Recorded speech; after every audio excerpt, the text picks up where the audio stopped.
Popcorn World.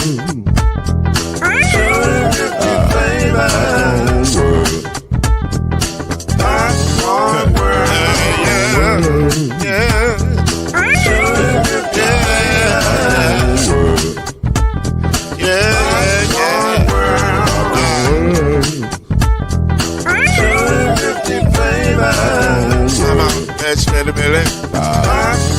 World. Can I make you groove now? Yes, I can. So you can get this groove in the back of a can. Put the big and Robin World and the holes in your hand. Popcorn World. 250 flavors gonna make you smile. 250 flavors gonna make you smile. 250 flavors gonna make you smile.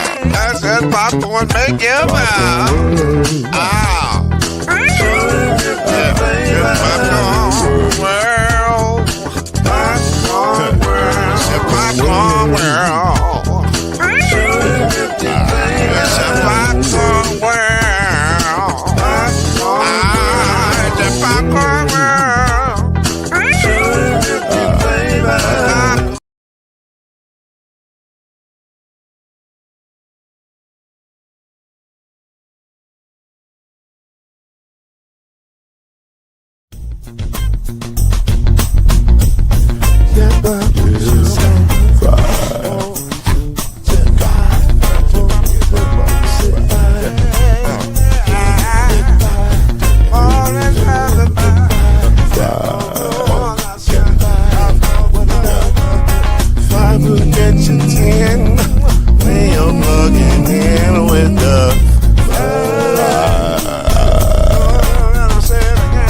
There's no mystery.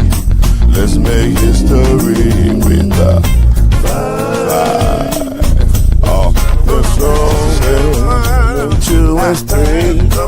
Add 1 more plus me and do the 5. The 5, yeah. We keep it on the floor. And the funk plus 4 and you got 5. 5.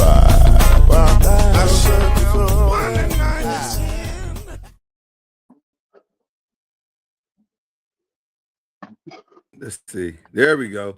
Yes, sir. Glad to be here with y'all tonight. Ladies and gentlemen, this is the 5. We've been gone for a minute, but we back with the jump off.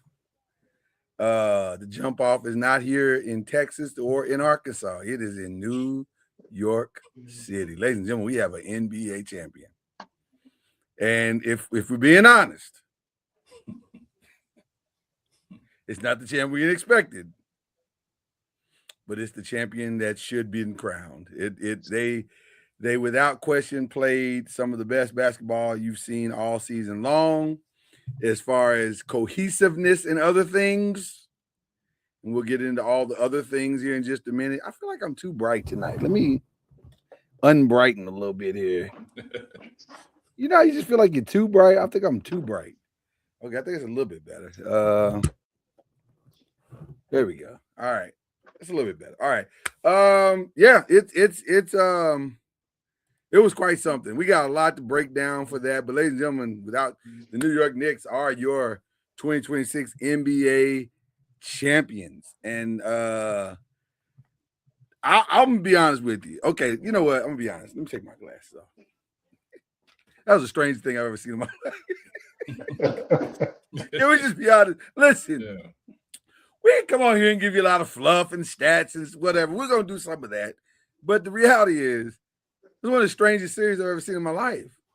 I've never seen a series where one team led for 15 quarters and were awful for 4.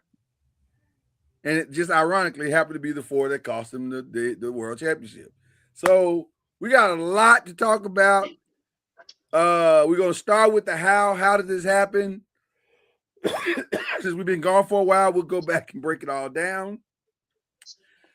Game 1. Well, you know what? This is actually kind of simple. We don't have to really go too much game by game, except for when we won game. But they basically lost the game the exact same way 4 times. The last 2 minutes of every fourth quarter. Yeah, it was the exact same way. There's only one game where it was a little bit in question. And even that was could not have been lost in a more spectacular way, which was Game 4. So I don't really know how to even describe execution and inexperience. The execution was off and inexperience. Okay, what do you mean by? I'm not gonna let you get away with that. What do you mean by execution?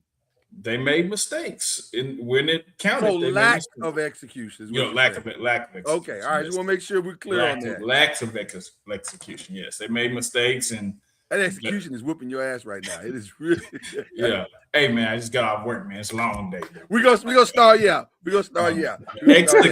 Execution. There you go. There you go. Was the big thing, and just the inexperience. So a lot of those guys were first time, in the playoffs, first time big moments. That's the NBA Finals. So we're gonna come back to the Knicks. We're gonna come back to the Spurs because we got a lot. There's a lot to talk about with the Spurs. Actually, way more to talk about with the Spurs than there were really with the Knicks. Can I be honest? Can we have an honest moment, Byron Lusby, as I turn this question over to you?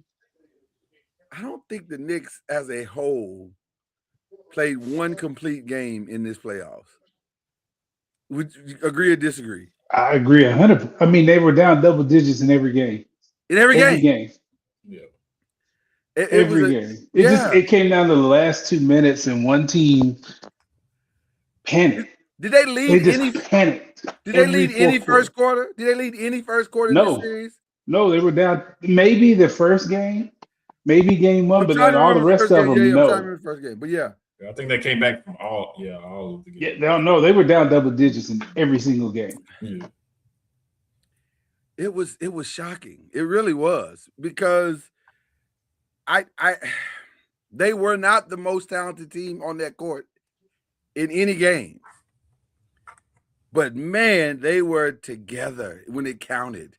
They were they had, and then listen, they had a few killers on the team in Brunson, in OG Anunoby. They had it was such a New York type game, and when I say New York, I mean I don't watch a lot of the Rangers games, but if you look at the historical nature of New York teams that win championships, Giants, Yankees, Knicks, it was that blueprint.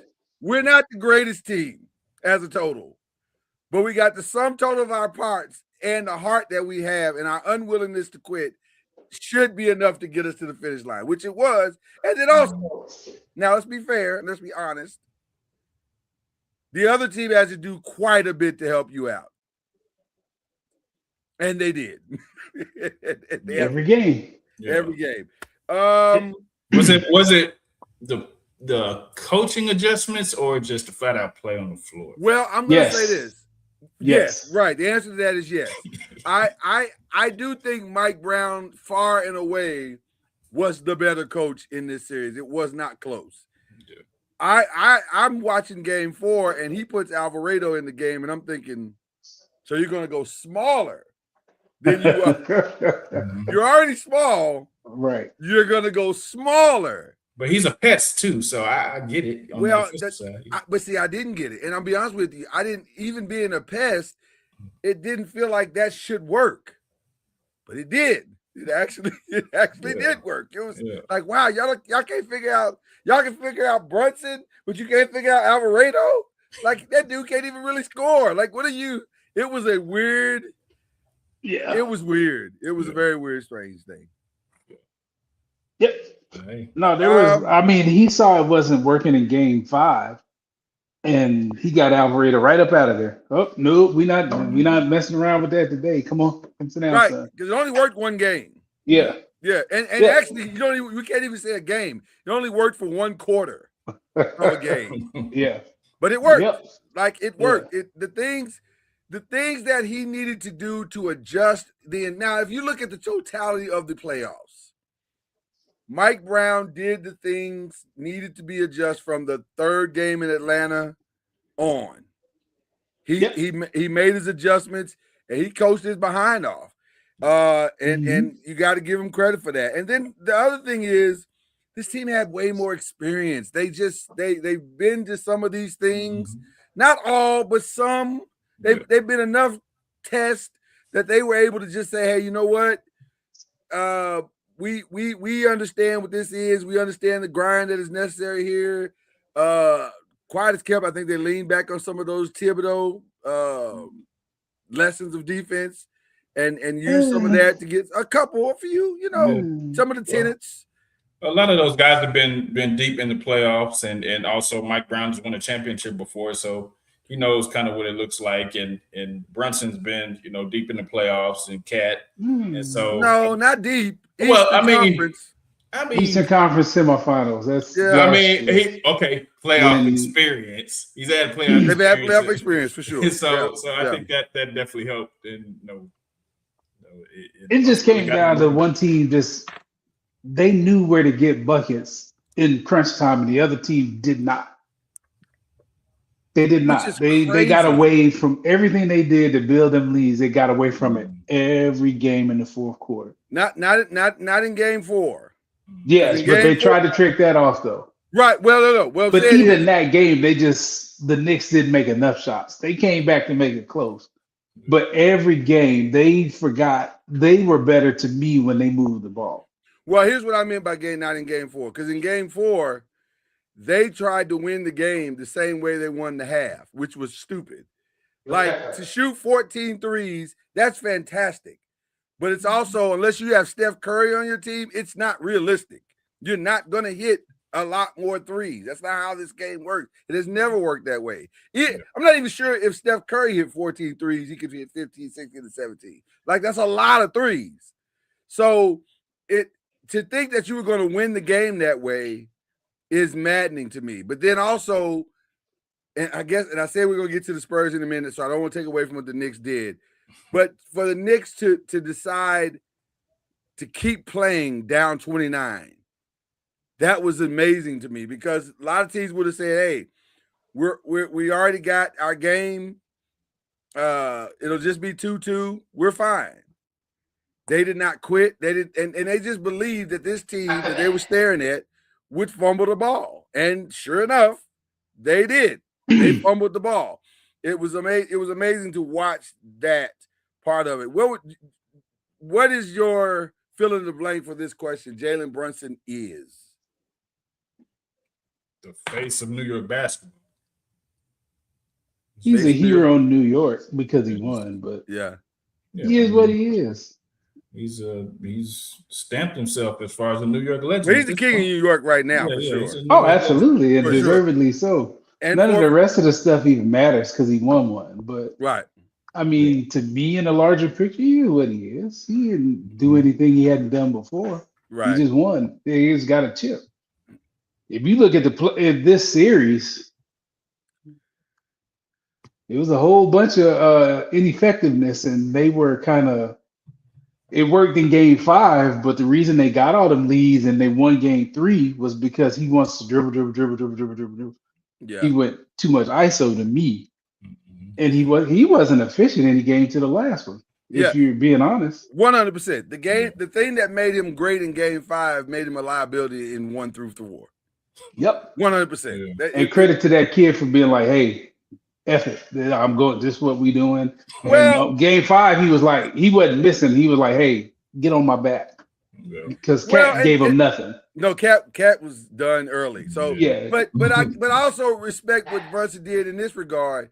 Man, this is what I've done. Like, I can make changes next year, but right now, this is how we got here. I can't change now. And it's in the words of the great Herman Boone or Denzel Washington quoting Herman Boone, it's like Novocaine. Give it a little time, it'll probably work. And it always works. Right. And eventually it did. It came on through. Yep. So I got to give the man credit for sticking with it. So your full takeaway from the Knicks side. Any other thoughts as far as? I loved how OG played the entire series. 100%. When they had big people on them, I'm gonna take you out here, and I'm making shots. I'm shooting 50% from the field. I want to say he shot 52% from the 3 or 50% from the 3. Something crazy like that. Yeah. And when they went small, I'm getting ready to punish y'all. Yeah. And he did. He was phenomenal. I thought he did a really good job there. Brunson. Get something else, Byron? No. Overall, Brunson doesn't change for me. He is what he is. Yeah. Because game 5, he was getting work on defense. Oh yeah. I don't know if you want to talk about it later, but this prisoner of the moment stuff, he's a top 75 guy and top 5. Ooh, whoa. I mean, slow it down. My God. Like he was getting hunted on defense the entire series. I'll say this.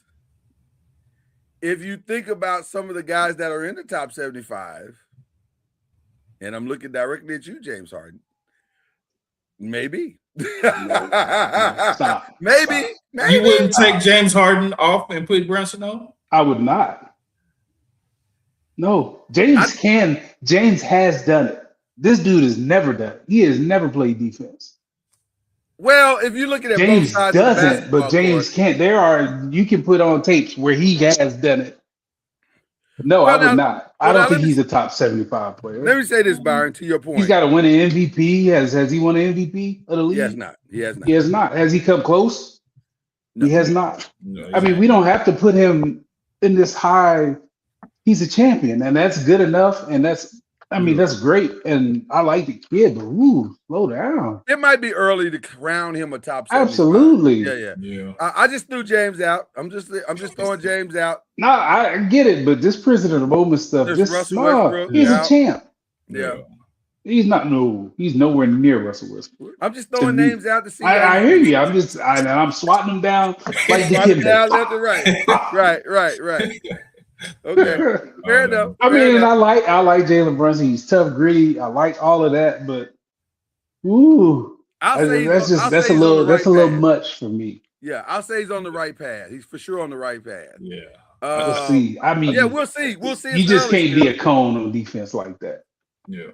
To me, I've had trouble with Steph in the top 10 until he got better. You can't be the guy they hunt and be a top 10 player. To me. You can't. Listen, you and I have the same thought process as it relates to top whatever. Because to me, if you're a top all time, you have to do something on the other side of the ball. Like you can't just be a one-sided player. So Agreed. top is, I don't know. I'm looking at you a little different when you say top. But I'll say this again, it's still relatively early in his trajectory. So we have time. And I think if he were to be honest, and I think he seems like a very honest kid, he'll probably see his game the same way we're seeing it. Like I did okay on offense. It was enough for our team to win, but there's still work to be done. And I think if he can find that work and commit to that work, I think we could in 5 years be talking about a guy that's a top 75 player. But We'll leave him in the top 100. You don't have to be right now. Like, there's evidence that needs to be gathered. This stuff is fluid. Yeah, it's very fluid. It changes. Like, I don't understand. Like, they killed Becky Hammond. Well, she was right until she wasn't. Like, that's the beauty of sports. Yeah. Evidence. You get more evidence, and then you look at it, and you change your mind based on the evidence. I was going to ask, does she owe them an apology? No, I don't think so. Because, there's 3 of them now. 3. So the numbers say you can't the numbers say that's not the way to go about it. Yeah. And you could argue Cat was the best player, not him. Who was? Cat. And throughout the playoffs, if they did an MVP from round 1 to the finals, right. He would not. It was Cat. Yeah. And the change they made against Atlanta was going through him and not Jalen, getting Jalen off the ball. Well, it was Cat that got them out of Atlanta. It was Cat that got them through the next 2 rounds. Yep. And Cat for 3 games got them through those games. It's just the last 2 games he wasn't great. But he reverted back. Yeah. Right. Yep. But I don't argue with that. Because I was be honest with you, I was vacillating until the 5th game. I was vacillating between OG and Cat as my MVP. I thought I was thinking OG because of how he played the last couple of games. Yeah. Agreed. Well, I don't want to get overhyped the tip. The tip was a great play, but you got to look at the totality of what he did defensively and offensively. He was fantastic. Yeah. And so you could make a more than solid case that OG Anunoby could have and should have been the MVP of this of the Knicks. So I have two other things that I'd like to bring up and ask a question of. More improbable, this run with the Knicks or the 2007 Giants upset against the Patriots?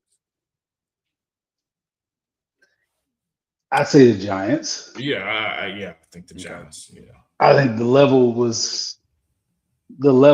of competition was harder for the Giants. That team was a juggernaut. They were. The Spurs may turn into one, but they're not there yet.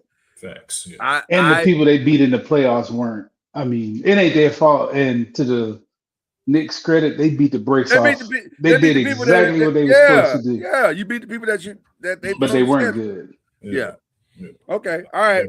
So that was one, and then my last little take was this one, and I kind of hinted it out to you guys over the group chat. So I'm really letting the listening audience know, but Mike Brown.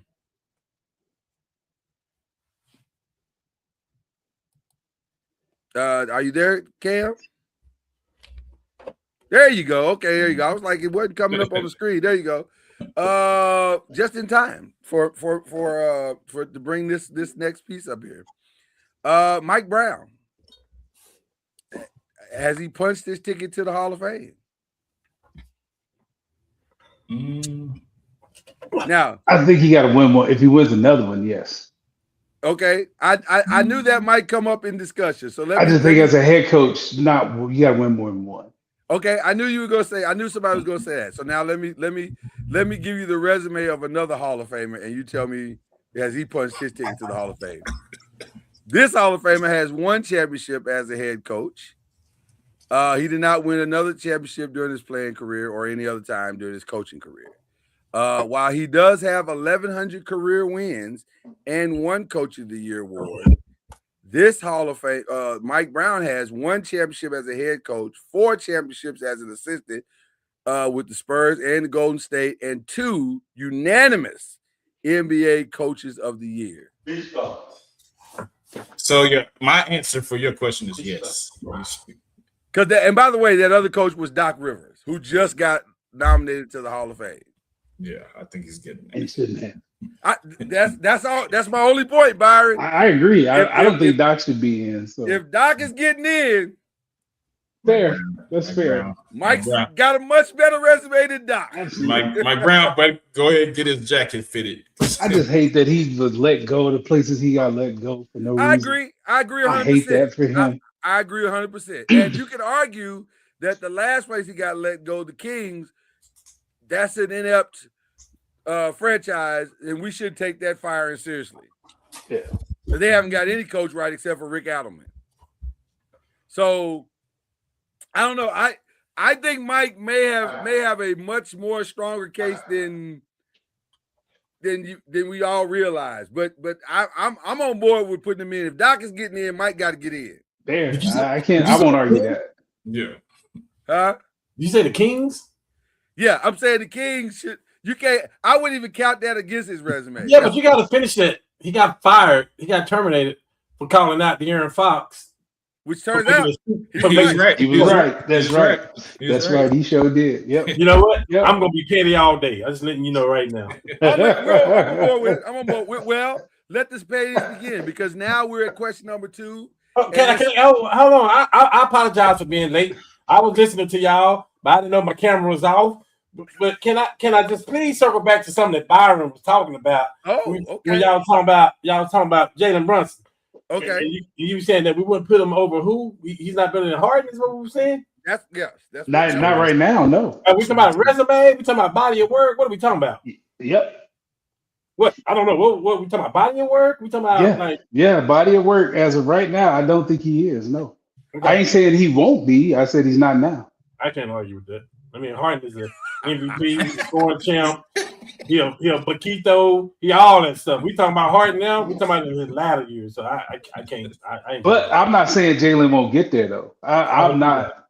I'm not saying that. I don't know. He's still writing his story, but we don't have to put him in these high voltage rooms just right now. If Jalen stopped playing right now, he doesn't have a better resume than James. He does not. Not overall resume. No. Agreed. No. But he does have a ring. I like to argue Kyrie though. Ooh. That's a great that was a good hot take right there. Yeah. I have to think about that one. Because Jalen led his team. We can talk about it later. It's fine. We here now. We might as well talk about it. Well, I want that to marinate with some people. I don't know if he needs to marinate. Hey, listen, I would say that Jalen is, if Kyrie is here, Jalen's right there. Like he's knocking on his door. Like he's not that far behind. The only thing that Kyrie got is a Rookie of the Year over here. Huh? That's about it. That's it. Kyrie by the way, I have another hot take. Because I understand exactly what Charles Barkley was saying after I had some time to think about it. That may be the greatest free agent signing. And here's the reason why I can get on board with it. There was no expectation of a championship with Jalen Brunson. Not a second rounder. You want to make a case for KD? Okay. Hey, say you want to make a case for Shaq? Okay. Say pick 33. It sounds better. 33 in the draft. Right. That doesn't resonate championship. But somehow this dude figured it out. So I listen. And the Knicks got a financial break. He didn't break the bank. He gave back $100 million. Yeah, for sure. I don't agree with that part, but he'll make it up. He might make it up on the back end. He might next. You don't ever make it up though. I don't know how. Once you give it away, you ain't getting it back. Yeah, I don't know how you get it back. But there are special things that he don't have to pay for in New York. Well, now listen. Yeah, he don't have to pay for nothing no more. Now listen. New York. He ain't got to pay for food forever. Yeah, drinks. He is good. Matter of fact, if I was here, I would never leave New York. That is a wrap. My wife said, "Baby, I thought about moving to California." I said, "Well, you can think about it. We can visit. Yeah. We're not leaving New York. We living here forever." Okay, so that's just something. Let's get into the other part. We can talk about that later, though. We can come back. We can circle. That's a good question, though. That is a good question, though. I got him over AI too. But we can talk about it later if y'all want to. We can definitely talk. We can definitely talk about that. Let's talk about this though. Did the Spurs choke? Let's call it what it is. Yes. Yes. When you lose 4 games the same way, 5 games the same way. That's so crazy to me. That's so crazy. And you blow the biggest lead in finals history. Yeah, I don't know how you could call it anything, but you lost double-digit leads in 5 games in a row. Yeah. At least 3 of the games, you had a 10-point lead in the second half. Yeah. I just don't know what else you call it. God, it's hard not to. I call it a drink. It's hard not to. It's hard not to call it. And I hate that because I think them young boys are going to be fine in the long run. And by the way, Byron, when you say young boys, we're talking not just about the team, but also about the coach. Correct. Young boys, all of them. Yeah. Young boys. Yeah. However, when I start to assign blame, Mitch got to hold a lot of this. They all do. Coach. They all do. I agree. I put a heavy percentage on Mitch, and it comes down to what you just said. Losing the game that way once, I'm going to stall you out. It could happen. Losing the same type of way 4 times feels like coaching malpractice. And especially with this organization. That's what makes it worse.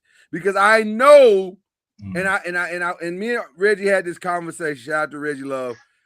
I said to Reggie, I find it almost impossible to think that Greg Popovich, being who he was, the type of coach, how prepared he was, how intense he was as it related to scenarios and understanding how the game ebbs and flows of the games were. I find it really difficult that he didn't have this discussion with him, even after the first game they lost. Like, and by the way, if Mitch didn't have that conversation with Pop, that also is egregious to me. Because after it happened twice, you're supposed to go to your mentor and say, hey, man, what am I doing wrong that they're not listening to me? Because we just lost the game the same way twice. You're supposed to have that conversation. And then when you go up 29, it's never supposed to happen again. 29? So Mitch got to hold a lot of this, man. A lot, in my opinion. Do y'all sign him more than you assign anybody else, or is there equal distribution for y'all? I mean, he's the head coach, so he definitely gets the majority of it. But you also have the inexperience factor of a lot of those players that haven't been to that spotlight or even deep in the playoffs.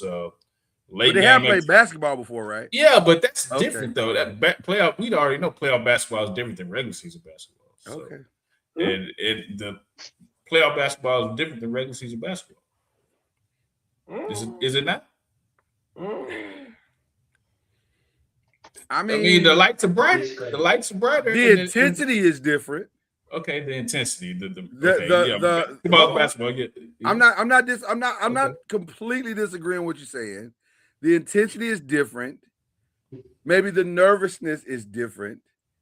The challenge I'm having is that the game doesn't change, and the principles of the game don't change. I mean, the way it's called could be changed. I mean, yeah, but the way it's called wasn't what cost you the game. No, like I was saying, it was shooting threes at the 19-second mark of a shot clock is what cost you the game 8 times in a row. Yeah, like I was saying, the inexperience of them, and also just the supporting cast wasn't as consistent as a Wemby would have it, and he just. So you don't blame Wemby? I blame him, but I mean he did what he could do, but you still got to have a supporting cast, just like the Knicks have a supporting cast. You got to. I mean, he can't do everything. He didn't do everything. And he didn't do everything. But you got to have. He missed a game-winning shot to win the game. He smoked 2 free throws to win another game. Yeah, he didn't do everything. He gets some of this blame, man. No, I'm not saying he doesn't. Hold on. And we're talking about the unanimous defensive player of the year. We're talking about first team All NBA player. Yeah, you get these punches right along with Mitch. You don't get no love. I had a friend tell me that Wemby's leadership is not real yet. Yeah, he don't know how to lead. Probably he doesn't. That's what he said. He said it's hard for young guys to listen to a guy who hadn't done when they haven't done it at all. So so it sounds good in theory what you're saying, the rah-rah what you're saying, but you haven't done it either. You've done it as much as so. I can kind of get on board with that statement. So let me ask you. You don't know what you don't know. Let me ask a question. So was Mitch Johnson the wrong coach? Shout out to the great for this team? Should they have an experienced coach for this team? Oh, I can answer that question. That's a tough one. Lord, I gave you the answer. Me and you were talking earlier this week. I want to tell the people what we talked about. The draft is next week. It is. With that being said, we have a trade. Mm-hmm. Already? We have a trade. Oh man, what is it? What's the trade? I'm just gonna fix the Spurs for you right now. Mm-hmm. Do tell. The Spurs are sending De'Aaron Fox and Mitch to the Houston Rockets. For what's the coach name? I can't. Ime Udoka. Ime Udoka.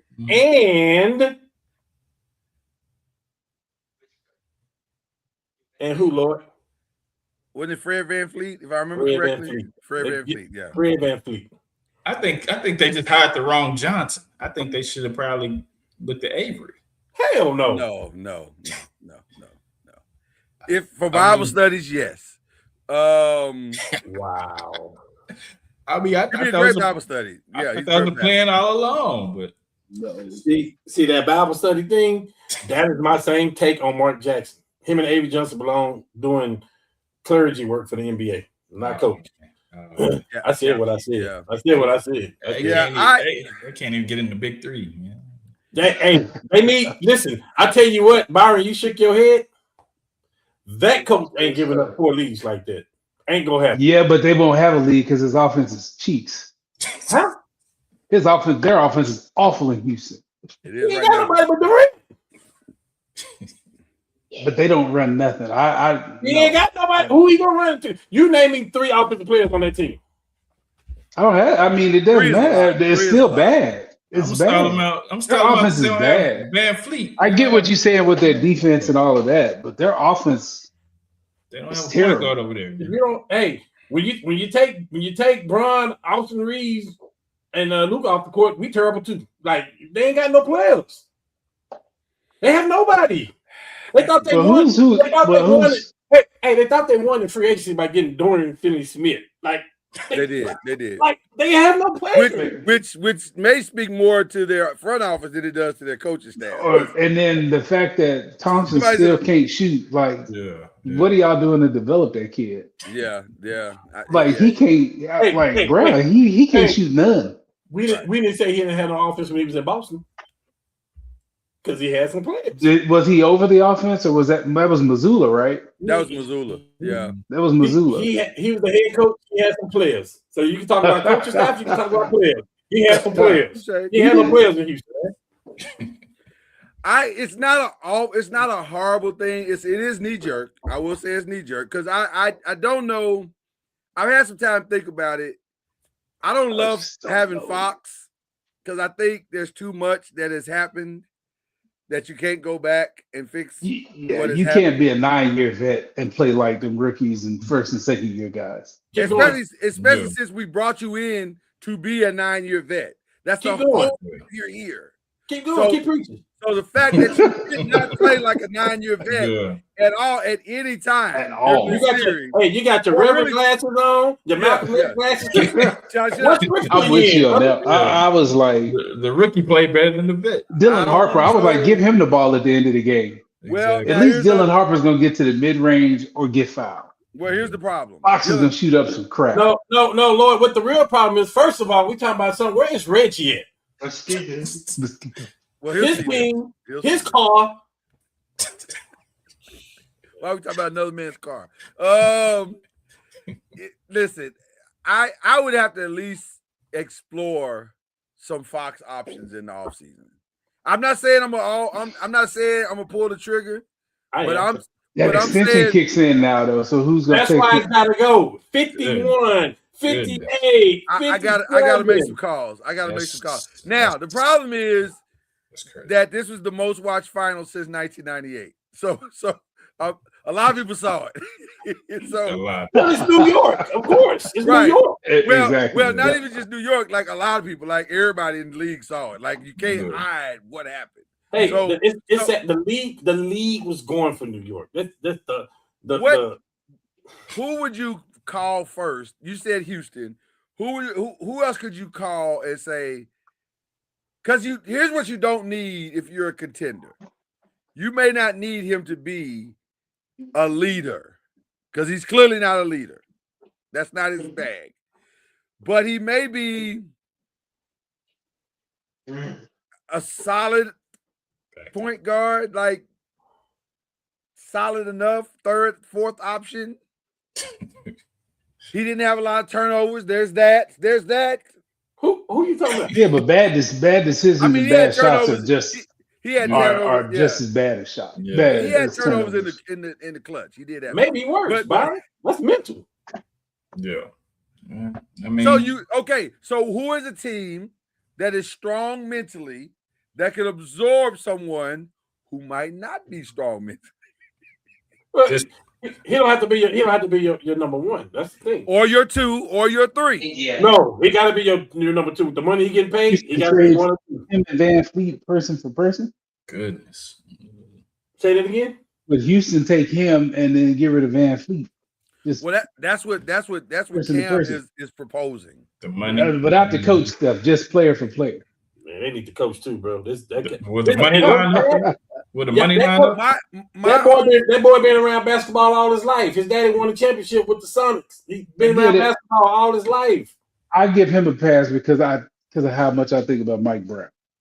I think Mike Brown is vastly underrated. 100%. Vastly underrated. My only caveat with the De'Aaron Fox thing is this. De'Aaron's from Houston too. He is. So he'd be going home, but essentially. There you go. Him and Durant will be good. With the Fred VanVleet thing, I don't want to stifle Dylan Harper's progress. Because we have to remember, Dylan Harper did all of this in his first year. So he is moving in the right direction. I don't want Fred sitting in front of him and I'm forced to sit Dylan a few more years because Fred makes as much money as he makes and I'm forced to have to start. So so number one, is Fred going to buy into the Spurs way? That's number one. And then number two, how long do you keep it going before you say, okay, I gotta put Dylan in? Because he's just I think Dylan should start. Yeah, do you just put Fox on the bench? I mean, at this point, hey, Chad, you can't put that kind of money on the bench. That's the problem. It's $51 million. It's $51 million. You cannot do that. That'd be the highest paid backup in all sports. In history of sports, yes. Man. Ever. Yeah, right. I can't have a $51 million backup point guard. Yeah. That's crazy. Goodness. I understand, and I actually talked to Reggie about this, and he said he would just try to ride it out at least one more year. I personally, if I'm in the finals, I don't know how you do that. But I understand what he said. He said, and his point was that's not what the Spurs do. And he's 1,000% correct. Historically, they don't do that. They don't throw their guy away that fast. But you could argue this ain't their guy. He ain't their guy. Yeah. This is a guy they brought in, and it just it's not working. So how long do you not? Russell and Harden are their guys. That's who they drafted them. Right. Somebody will take them, man. They don't throw their homegrown away. 90% of the league will take them, Chad. I'm saying a bad player. I'm not saying that. Yeah. When you got Harper that's behind him, that's just as good as he is. And then normally you don't want to put a rookie in there like that. That is kind of early for a championship team. But this ain't your everyday rookie. This guy grew up under Ron Harper in basketball. He eats, sleep, dream, everything basketball. It's in his DNA. And guess what? You know Ron gonna get him ready for next season. He was ready. He was ready this year. He was ready this season. Right. Yeah. He was more than ready this season. He's gonna be all of the little stuff that he didn't do, which is not a lot. Let's be clear. It wasn't a lot of things that Dylan Harper did wrong. Just some minute decisions leadership decisions that they needed him to do. That's all he's missing. And he'll get that.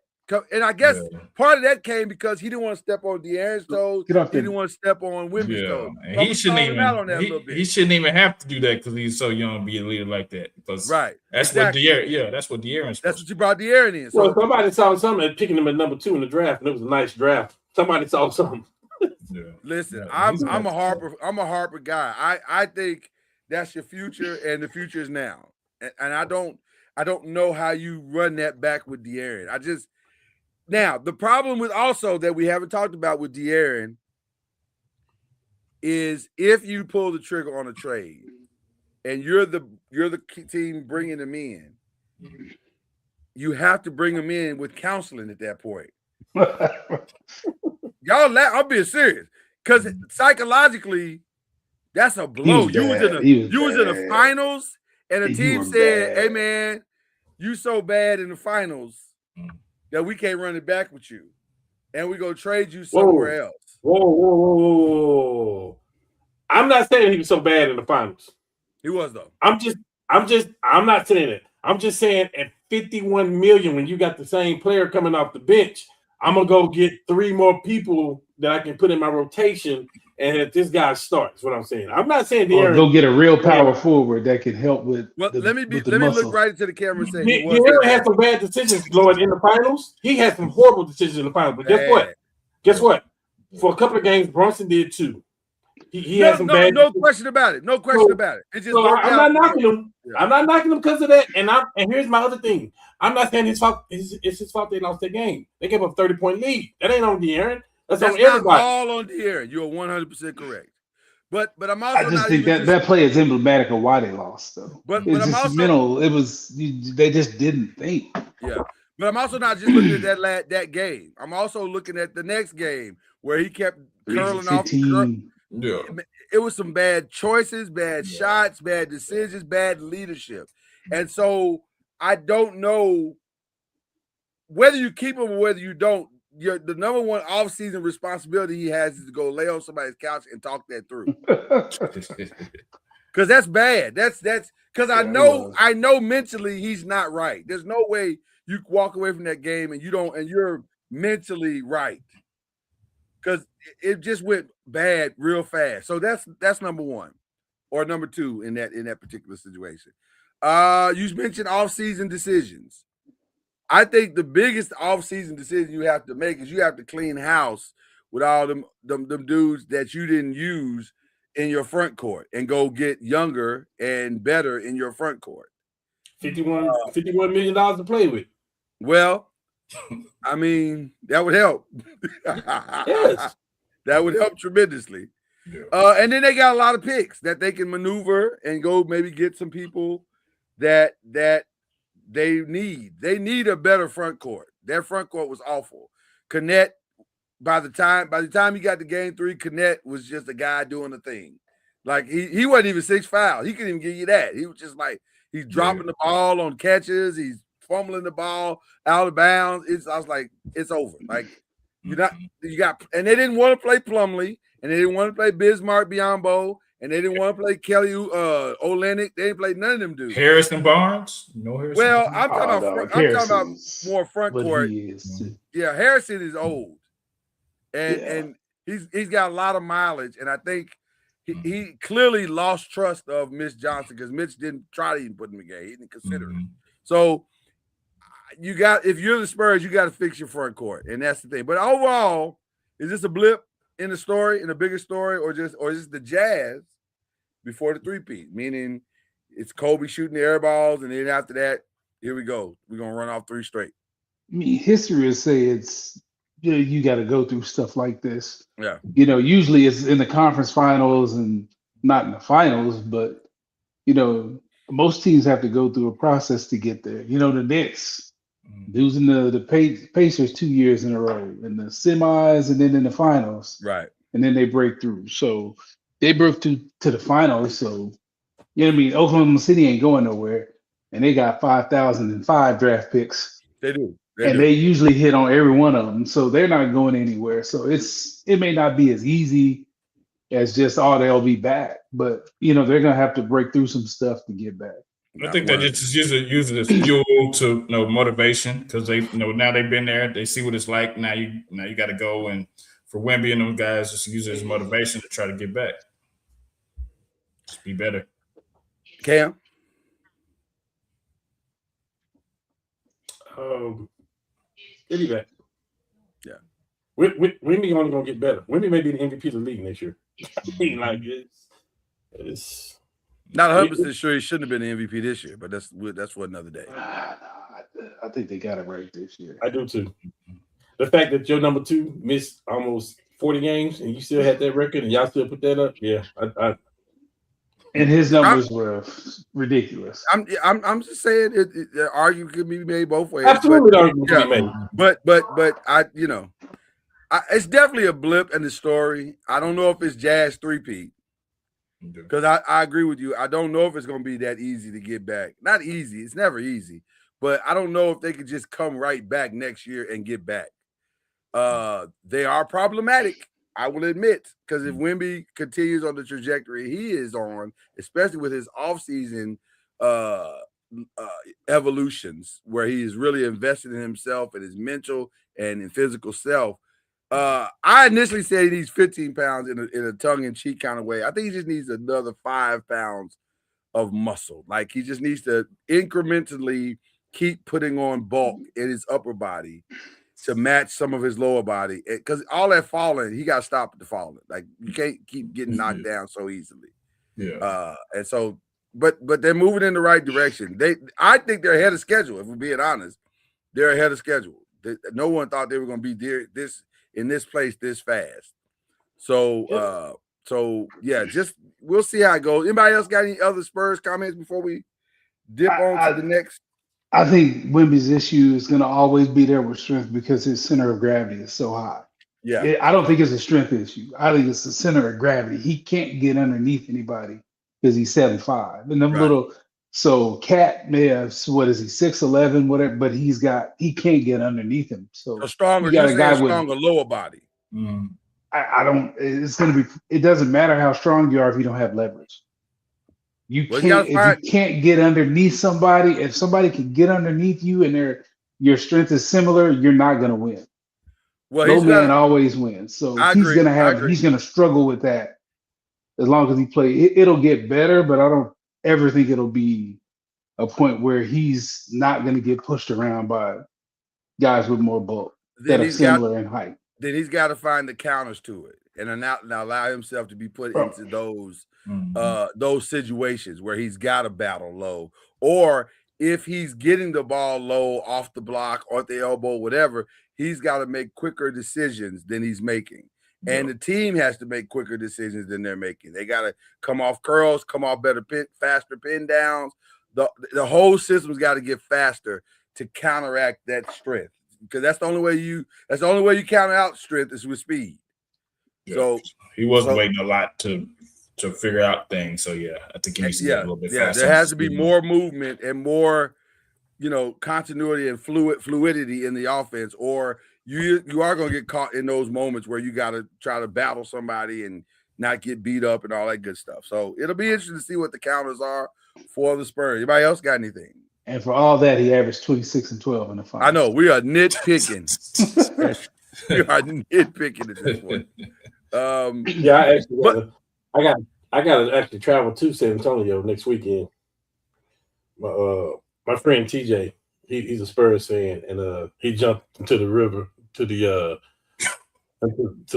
bank. You know what I mean? He ain't nowhere to be found. You know what I mean? Oh, wow. Yeah.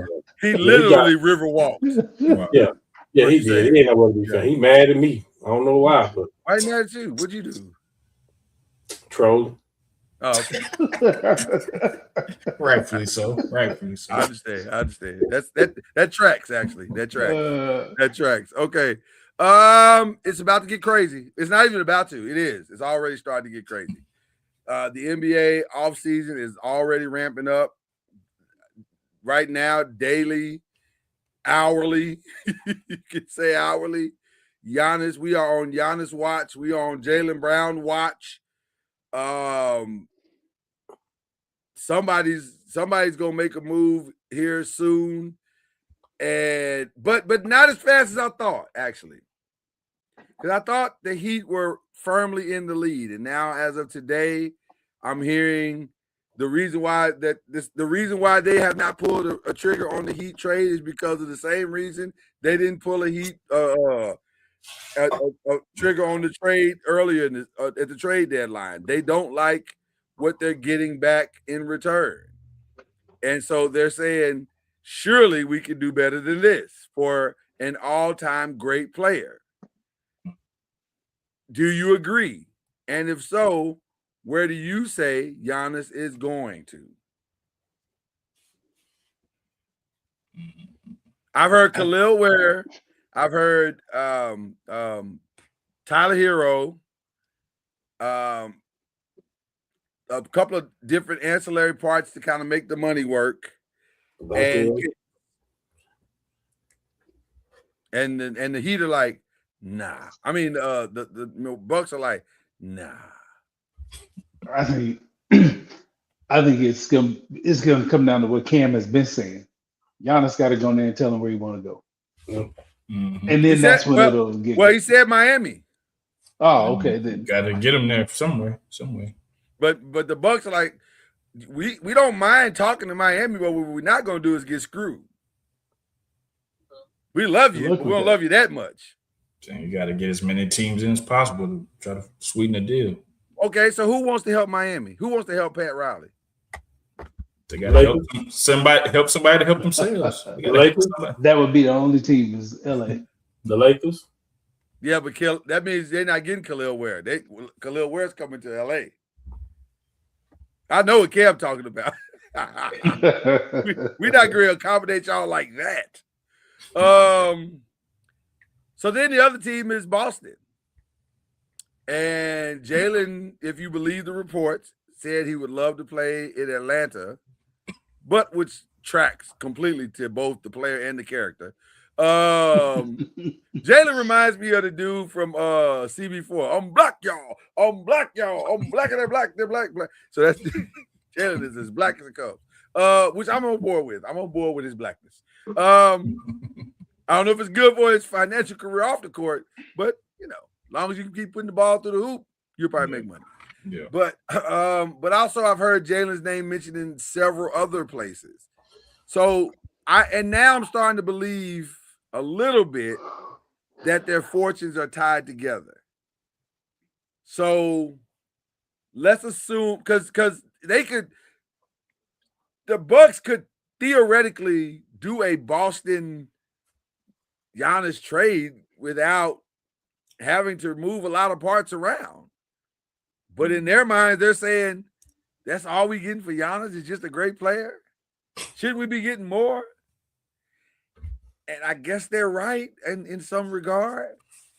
But then who are the players who does Boston have or who does Milwaukee have that other teams want?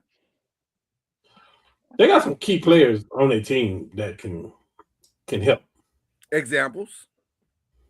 The small forward, the power forward, Portis, Bobby Portis. Who? Bobby Portis. Well, Bobby Portis and the other one too, the younger one, Turner. No, Miles Turner too. Isn't that where Kuzma is? We can use Kuzma, and Kuzma probably can get brought up, but it's the other guy too. Of course, Jericho Sims is just a freaking nature athlete. They can't shoot or anything. He's just a pick and roll player though, and defense. Yeah, very athletic. But it's another guy on there too. God dang it! You never talk about his name floating around. You talk about a power forward. Yeah. There's the power forwards are Portis, Kuzma, Pete Nance, and Ousmane Dieng. Who's the small forward then? Small forwards are Taurean Prince. Prince is one of them. Gary Trent, Jericho Sims. That's pretty much it. The Nasus Antetokounmpo. You taking him regardless. Yeah. Who's the shooting guard? It's another guy. The one that stretched the floor. I think he used to play for Houston. Shooting guards are Kevin Porter Jr., AJ Green. That's what I'm talking about. Kevin Porter Jr. Okay. They have people on their team that other people. Listen, man. Listen. When we go to the bench, we throwing Vanderbilt out there. We throwing Bronny out there. We throwing some trash out there. So you're talking specifically about the Lakers at this I'm not. I'm saying. I tell you what, Bryant for San Antonio, Bryant and Harper. Who else did they throw out there? San Antonio. Who else could they throw in a deal? No. I'm asking you, who else did they throw in the finals? Who else? I can tell you everybody. The Knicks were in there, but for San Antonio, who else did they throw out? The backup center was trash. That's why Willie had to keep playing so much. Yeah. Biombo was only in there for major foul problems. Yeah. Like, they had nobody. That's what I'm saying. Yeah. They got some people on their team that people can use, man. Starting with Kuzma. Starting with him. Yeah, but the challenge is getting some of these other teams. They need a third team. Both Miami and the Celtics. Although the Celtics, I don't know why they need a third team. I don't know why they need a third team. Why would they need a third team? Because let me ask you a question. Yeah, Jaylen Brown contract is huge. Yeah, the contract should match up. But even if you just want to throw in some extra stuff, shouldn't Jaylen Brown and Vucevic or Peyton Pritchard or Sam Hauser? Shouldn't that be enough? Ron Harper Jr. maybe? Shouldn't that be enough? Some picks, although they low picks. I'm just asking. But you want to get something and not having to give up too much in return either. So that's maybe what they're thinking about. Because those You people think Peyton, are you under the people- impression that Peyton Pritchard is someone that you should be holding on to forever? I mean, not necessarily forever, but he's done things for them in the playoffs that he's been a key contributor. So I mean, why would you want to trade? Key. Yeah, why would you want to trade a key contributor? That's okay. I'm just asking. Weakening your team. So is he going to either one of these teams? But we talking about Giannis. But we talking about Giannis though. Yeah, all of them can go. That's all I'm saying. I mean, if you're Milwaukee, is there another player out there better than Jaylen Brown that you're gonna get in a deal? No, but they don't even want Brown. They want to be young. Brown's what, 30? They want to go way younger than that, and I just don't get it. Like, man, you can have Brown for the next 7 years and compete. Like, you can put the team they got right now, you can put around. They can compete. I'm gonna tell you what the real problem of the Bucks is. And Brown can do things that Giannis can't do on offense. I'll say that for another I day. agree. I'm gonna tell you what the real problem of the Bucks is, and this is where it gets a little crazy. They have to win this trade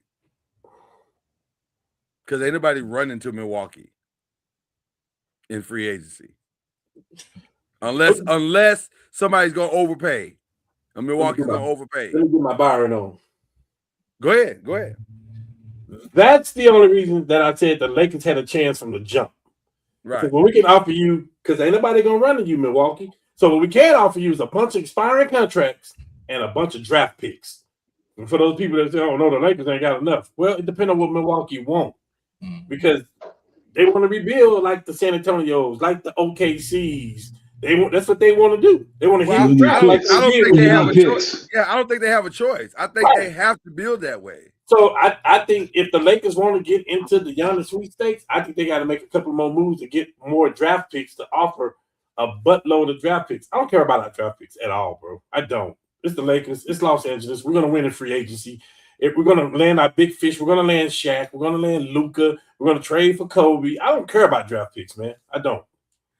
Well, trading all that. I'll say this: the Knicks have laid out a new model for some of these big market teams, Efton picks.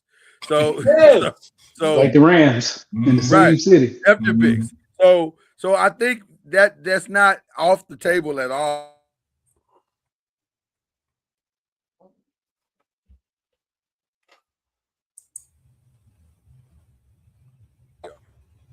I just think.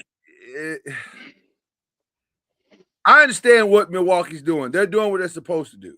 Hold out for the best deal that you can possibly get. I just think we may not. I thought we were going to maybe see that deal this week. I think we may not see that deal till Wednesday of next week, Tuesday or Wednesday of next week. I think it is. I do think it is going to go down before the draft, but I just don't think it's going to go down. They may have to go back to Boston and say, what's the ultimate best you can possibly do? And then, because I just don't see another player. Jokic. The only problem is Jokic probably is not re-signing with Milwaukee. No. So that's a 1-year deal at best, maybe. I don't know. I can't think of anybody that I would trade for that gives me more value than Jaylen Brown. Does that make sense to anybody else? Now, let's talk about Jaylen Brown. Where's he going? I heard the Clippers, which was crazy to me. I heard that the Clippers could jump in on the Giannis Jaylen Brown deal, become the third team, and instead of Jaylen going to Milwaukee, he would go to Los Angeles, and Los Angeles would F them picks. We know they don't care about picks. Them picks, and them players. They get rid know of they don't They everything. don't care about nothing. Yeah. Well, they do care about some things. Like if they get a superstar, they care about paying them under the table. Put them. Hey, man. Shout out to Pablo Torre. The Jaylen Brown thing is fascinating to me because I'm. This is like the fifth time in that I can remember in my lifetime where two superstars who won a title together decided, I don't really need you no more. That seems to be happening a lot with these new superstars. Whereas before, when we was growing up, guys stayed. They just made it work. But these new superstars, like, I ain't staying with you. So they don't have to. They can just move around. They just make a demand and move around, yeah. Well, I heard a name that would make it, one of the people in this box is happy. That a certain Warriors team who got their GM is fighting for it to keep his job. He threw his name in the hat, or his name hat in the ring, rather. So you don't even care what it costs you. So you don't care how many picks it's gonna cost you. F them picks. So F them picks. F them picks. Okay. So there seems to be a theme developing this offseason. I think it's time for Golden State to blow it up and just rebuild at this point because they missed up their opportunity. They missed up their ultimate opportunity. They can't. They're stuck in it. You don't let Durant lead the building. I'm sorry. They're stuck in their Kobe-ness. They're stuck in their Kobe-ness. Well, by Draymond. They want Steph to go out the same way he came in with a glorious conclusion. That's why they think they're gonna get LeBron. That's why they're willing to try to go after Kawhi. That's why they're entertaining Jaylen Brown. They are trying to hit a massive home run this summer. And none of that shit gonna work. All them people are AARP. Hey, I never said it was gonna work. I never said it was gonna work. Matter of fact, San Antonio, you want something? Go get Jimmy Butler from them. Can I ask a question and talk about the elephant in the room? I mentioned this to Reggie. He didn't like it, but I'm gonna mention it to y'all because y'all not as tied to the Spurs as he is. If you're the Spurs, why wouldn't you go get? If you're the Spurs, why wouldn't you go get Giannis? I mean, you could, but what would you have to give up? They got a million picks, don't they? They can F them picks. Yeah. What would you have to give up other than them picks? They're gonna want a player back. So who do you give up? De'Aaron Fox. They're not gonna want him. They're gonna want one of them young guys they can build around. Keldon Johnson. Castle, maybe. No, you're not giving up Castle. Well, I mean, for Giannis, Castle for who? Nope, not for Giannis. They're talking about the Bucks. Oh, yes, you are. No, yes, you are. No, you got to give up. Yes, you are. No. Hey, Milwaukee said they're leaving here with something. Just let me tell you something, Lord. They can leave here with Keldon Johnson and De'Aaron Fox and all them picks. No. You have to give up Harper. Or the choice would be Harper or Castle. Which one? We need to stop talking. Hang up. No, what it is, it's going to be. Hang up. No, Lord. Seriously, it's going to be Castle or Vassell with one of those other people. Vassell can go. We'll meet that's what it's going to be. It's going to be Vassell or I'm not giving up Castle under any circumstances. Sir, excuse me. I would throw. Are we talking about De'Aaron Fox too? Mm-hmm.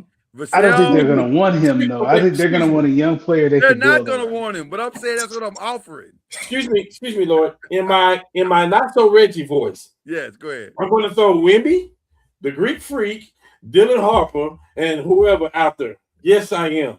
You're not going to beat me with them. I'm not giving up Castle. Yes, you are. No, I can't do it. Yes, you are. I can't do it. Yes, you are. They can't do it. You know how hard it is to find. I'm not going to let you do that to yourself. And we both you know how hard it is to find a 6'8" on the ball defender. Oh, he did a good job of defending everybody else. Yeah, great, cool. They lost with that. In the finals. They didn't lose. They didn't lose in the first round. They lost in the finals. Excuse me, sir. You're gonna do it if you can put Wemby and the Greek Freak together. I don't know how you score. How do you score on that team? Huh? You're gonna have to shoot 25-footers. If Wemby and Giannis, Man, you're not getting no shots inside of like 25 feet. Yeah, but it's both of even them better if jokers. I keep Castle. It's even better if I keep Castle. I got to keep Castle. It'll be tough. I got to keep Castle. I I like to keep Castle and I Harden. can't believe you. All this. You only have to average like 92 points a game because nobody else is gonna score anywhere near that. Why? Because what you would do, he said the other team would have to average. Oh, The other team. Yeah. How are you gonna score? How are they gonna score is what he's saying. Yeah. Yeah. You can get shooters with San Antonio. Oh my God. If I can get Greek Freaks and I understand. I just want Castle. I think Castle makes it even better than that. If I can get this done without giving up Castle, I'm a happy guy. Okay, brr, you want to talk about the elephant in the room? Okay, let's talk about it. Homeboy had 20 turnovers the first 2 games. He ain't my point guard. That's even worse. He's not my point guard. He never That's was. even worse then. I'm trying to keep Harper and Castle. I understand what you're trying to do, but we're talking about the Greek. Everybody else can go. Talking about the Greek Freak. That ain't gonna work. Except for Wemby. You're gonna have to give up one of them. Come on, Lord. What we do here on the 5, we talk that real though. You ain't talking real. Right now. We talking real. We talking real. You talking fantasy. You talking about what you want. That's what I want. That's what I want. Hang up the phone. You a Lakers and you talking about you want Giannis without putting Austin Reeves. No. That's different. It ain't gonna happen. This is what Milwaukee gonna do to Lord. Hold on. That's different.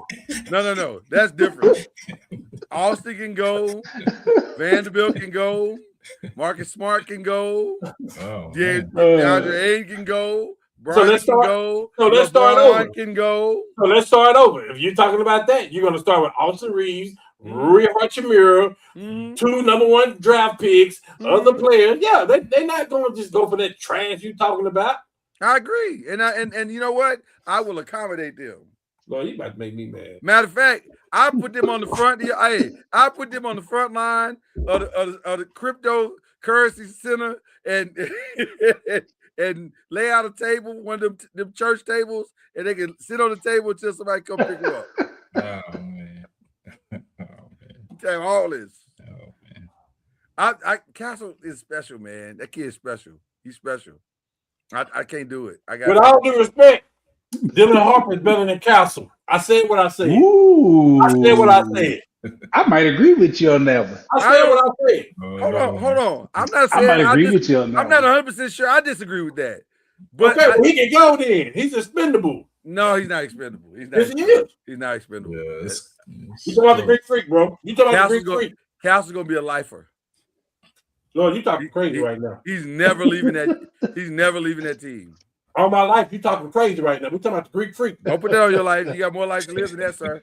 No, you do. I ain't putting nothing on my life. I ain't you saying nothing about my life. You talking crazy right now, man. Am I? We talking about the Greek Freak. Call San Antonio and listen to what they Lord, we talking about the Greek Freak. I want you to just hear what you're saying, though. We talking about on the court. Hold on. On the court, we talking about the Greek Freak and Wemby at the same time. Lord, you gotta relax. I would agree with you, except for the fact that I got to the finals without the Greek Freak. You didn't win the finals without the Greek Freak. I was there. No, so who cares about being there? And my guys are young. Who cares about being there? Hey, you think Tom Brady got 7 rings? You don't think he upset about the 2 he lost to the Giants? Come on, let's stop. You know he is because the way he that ass. But that's not what I'm talking about right now. That's crazy. You talking crazy. You talking I'm not. I don't want it. If I'm the Spurs, I don't want that. I'm gonna tag you on Facebook with a bunch of people. Tag me. Tag me. I'm taking it to the people. All right. Since we're talking about this, what's the move that nobody will see coming? Jokic to the Lakers. Can I say something about that? You know what we've enjoyed as Laker fans? Come back to the screen for me, Cam, because we got standing unity on this one. We enjoy the silence. That's what we enjoy. This is the first silent offseason we've had in a long time. Which tells us they're working on something for real. Pau Gasol. Is there a reason why Jokic hadn't signed his extension? Because it ain't that hard. It's just saying, yeah, I'm gonna be here. Mulling his options. I sure hope so. I think he is. Man. I sure hope so. I listen. That would be one of the moves nobody saw coming. I think, to me, the biggest moves in the NBA do not happen when people like Brian Windhurst and Stephen A. and all these people are breaking those stories. I think the biggest moves in the NBA happen when nobody is watching. It's done in the shadows. It's done in the darkness. And I think there are some teams that are working on some stuff. And I think the Lakers are working on something. They're trying to hit a home run. $10 billion. I have to keep reminding everybody, $10 billion. The man spent $10 billion. You don't spend $10 billion to have the third best team in the West. Hello. Yeah. They're trying to hit home runs. Gonna see. Is there another move? Is there anybody else? I think Oklahoma City will make a move. You want the other two? What that will be, I'm not sure, but I think they will make a move at some point. To do what? To do what? Trading one of their pieces. Trading one of their pieces. Who traded who pieces? I gotta hear this. Who? They could trade a Chet. They could trade a Jalen Williams for somebody. It's just one of their Jalen Williams? Yeah. Oh no. You're talking about the one that comes off the bench, right? See what you're doing to the show, Chad? See what you just did to the show? They trade one of their pieces. But for what? Who's going to make them better? Chad is right. Chad is right. Trade somebody. They're talking about trading the player and trading up to get the pick to go get Boozer. They talking about trade. They were talking about trading. Yeah, they was. I'm not sold on that cat. They're gonna make a move, man. I think they are gonna make a move. I do too. Not for Boozer. This may be the first time in the history of the show that I'm riding with Chad. I don't remember many of those moments. Man. I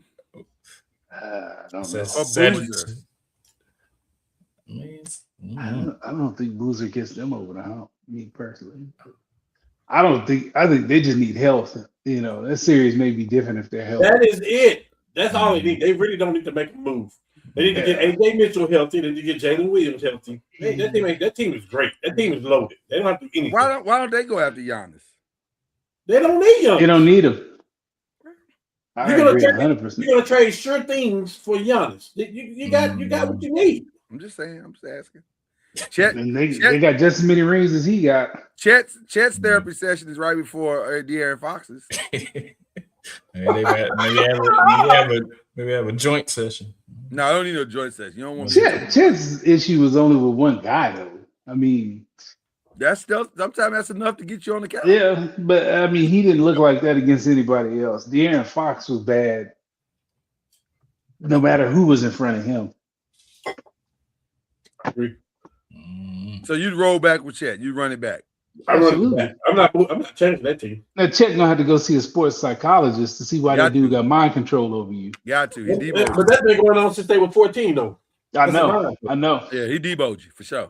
Yeah. Because when you be quiet, if I was young, he'll be shooting again. He'll be shooting again. If I was Giannis, I would want to go somewhere like when you trade for me, we still got pieces and we still got pieces around me like that we can win. Isn't that Oklahoma like Orlando? Because you could do a trade centered around Ben Carroll, like something like that. That's what I would do. I would do something like that. Detroit. That's what I was just getting ready to say. Detroit. They don't want to pay the big man right now. They shouldn't pay him. Okay, $200 million is crazy. He need to go see somebody too. Yeah, for a dude that can't shoot, that's crazy money. Now, if you putting up 20 rebounds and 7 steals a game to go with your 10 points, I'll stall you out. Well, here's the thing, though. I don't think Cade is that player, though. If he was playing with a Luka, if he was playing with a person that can get him involved like that, I don't think Cade is that guy.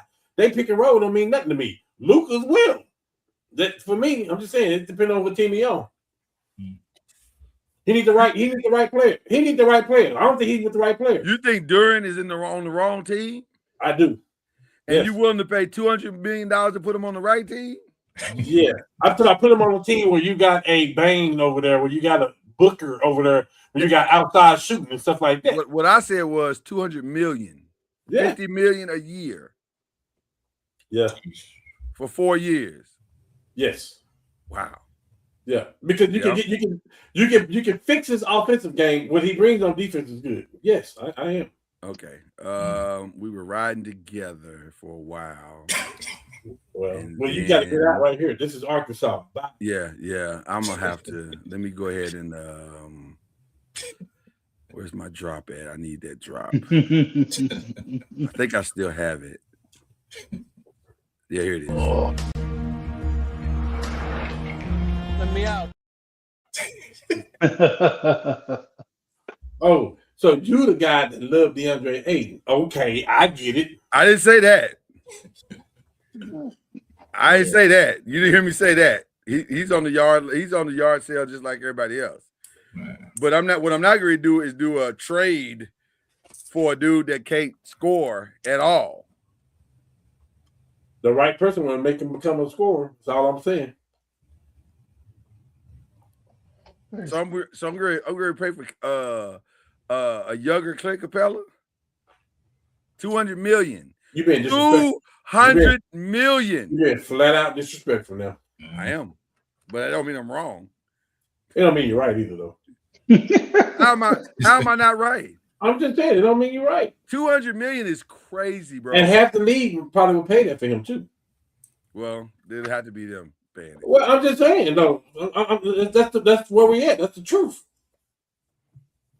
I can't think of one team that would pay that. Go put it. I tell you what. Go put his number versus Mobley right now. What numbers that he has? Whatever numbers in the regular season, go put it against Mobley.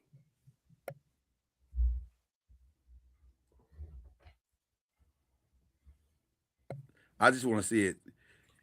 Can we pull up Jalen Duran and Evan Mobley's numbers side by side? I got you. No, I'm doing it right here. I'm doing it. Laying a comparison. It'll give you the entire breakdown.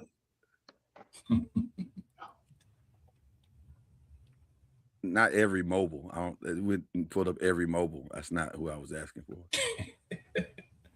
I was asking for Evan Mobley. All right, here we go. Evan is. Where's his average? They don't have his average. I need his average. Why are they making it hard? Points per game, he's averaged 13.5. Mobley averaged 16.7. Rebounds per game, Durant averaged 10.3. Okay. Mobley averaged 9. Assists per game, 2 to 3. Steals per game, they both got the same amount of steals. Blocks per game, they both average 1 block.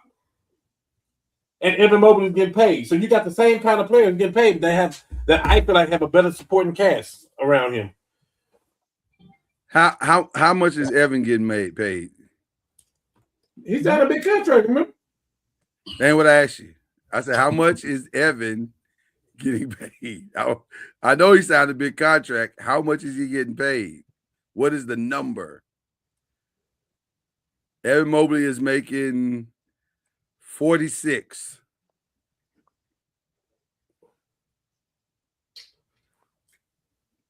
Byron, Chad, y'all want to pay Jalen Duran 46? 5 years, 270. 5 years, 270 is what he got paid. Yikes. 5 years, 270. And they got to the second round? Next year, he get paid 50. The next year after that, he get paid 53. 28, so I'm asking, is that worth 16 points? I'm just telling you they the similar players. This is the point I'm making. That don't mean what point are you making? These guys get paid like that. He is worth the money. That doesn't sound worth it to me. We got to start having realistic conversations with these. Hey, I'm telling you what the people are getting paid. I understand what you're saying. I understand exactly what you're saying. I just don't like it.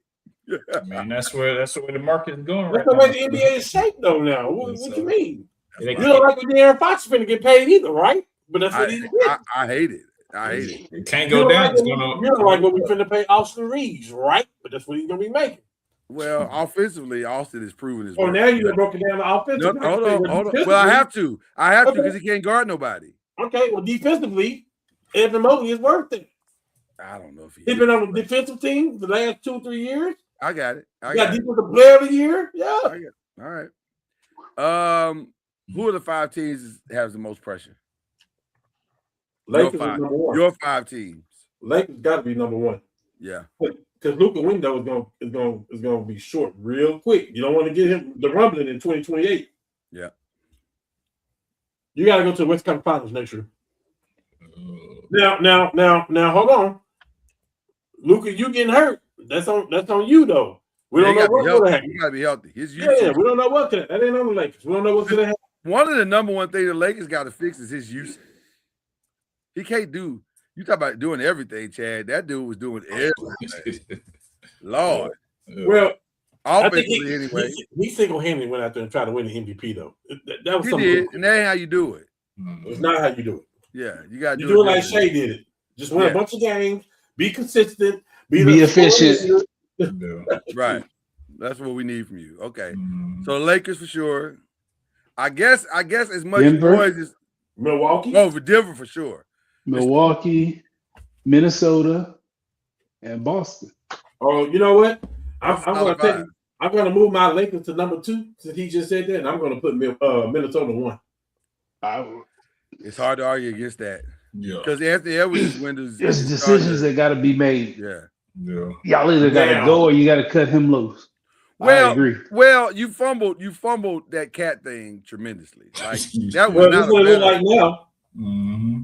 Well, it looked like that did because when they brought Julius Randle in, I was like, so y'all get rid of a guy that can go both ways for a guy that can only go one way? like he going left. Right, he going left.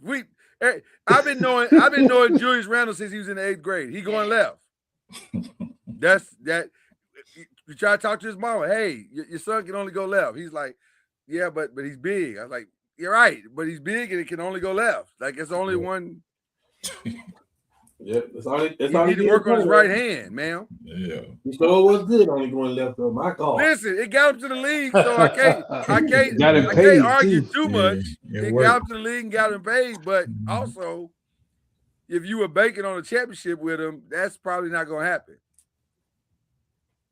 So I don't know. Minnesota seems like they're closer or further away.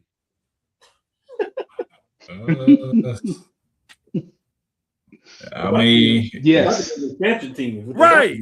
That's kind of how I feel, Byron. Yes. I don't know what to think of because they got a lot of good pieces, but also they missing some pieces. They missing one person. The team they got right now, they missing one piece. They missing De'Aaron Fox. No.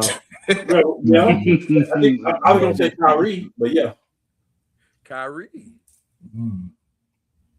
Or Morant, but Kyrie. You know what? I'm going to put Dallas in as one of my teams that's got a lot of off-season pressure. Yeah. I am. Because y'all got too much salary for where y'all really truly are. For where you truly are. They won't have that much by next week. Well, that's what I'm saying. Y'all got to figure out how to get some of that off your books. And I love Kyrie, and I love that he loves Dallas. But also, y'all just gonna keep losing games for the next 3, playing in the play-in for the next 3 seasons until your boy gets back to up to speed. Cooper Flag, that don't make sense to me. I don't know. I pay off he's over there right now. You want a young player to go with him? I pay off right now for. That would take a lot of pressure off of him offensively. Give me Clay, give me Gafford, and give me PJ Washington right now, and the draft pick. You can have Austin Reeves right now. It's a pretty good deal, right there. That's a pretty good deal. I think I would agree with that. I would agree with that. I like that. Deal. And the fox in the hole is you got to take Bronny too. Well, they got to take Bronny. Yeah, they got to take Bronny. That's the must. He's getting better. Yeah. He had a better season. He can go left too, right out the door. Bye. That's you know what? That was rude. That was so rude just now. That's so mean. So mean. Bronny ain't done nothing to nobody, man. He just want to hoop. Dog. We got King James, and he not even the prince. Do you hear me? Get that boy off our team. Why do you hate him so? You're not supposed to talk about nobody's kids like that. I don't want nothing to do with him and Stephen A. I don't want no fights with Bron. Yeah, you don't need that. You'll pull up. Like Barkley said about Tyson Bron, you would kick my ass. Yeah, I get it. Right. I don't want to get thrown on my team though. He'll pull up on you. Speaking of the draft is 1 week away. And it was interesting. Your boy Pearson, is it Peterson or Pearson? I forgot the name. Peterson. That boy said he ain't gonna meet with nobody but the Wizards. Yes. That's what he said. He said, I don't want even nobody else. Yeah, that's cool. That's cool. Are we about to see a flip? I mean, anything goes. I mean, they may change. I'll be honest with you. I don't get that AJ DeBonsa wants to be in Washington. He's from Utah, correct? That's where he went to school. Well, that's where he went to school. Yeah. So I mean, I mean, they need. That's a need too. What up, Markeith? That's a need. Yeah, Markeith, you tell Flo, go ahead and tap in too. Anybody talking about the Miami Heat? You hear me? Well, Marquis said they're gonna take John Morant when the Giannis thing don't work out. That's the last place he needs. Yeah, that's wow. Terrible. South Beach like, with a gun. It's different laws over there with guns, bro. I feel like unless you gonna hook him up with a church immediately. Let's see gonna have flow ride security next to him. That's about it. That brother need a lot of things to go to Miami. He could act right in Utah. Well, it's Pat Riley and Sprocher. It may not be all that bad. He couldn't act right with the Mormons. He gonna act right with the Cubans on the beach at night at Prime 112. He went from guns. He went from gangbanging to selling drugs. It don't feel like it's gonna work out.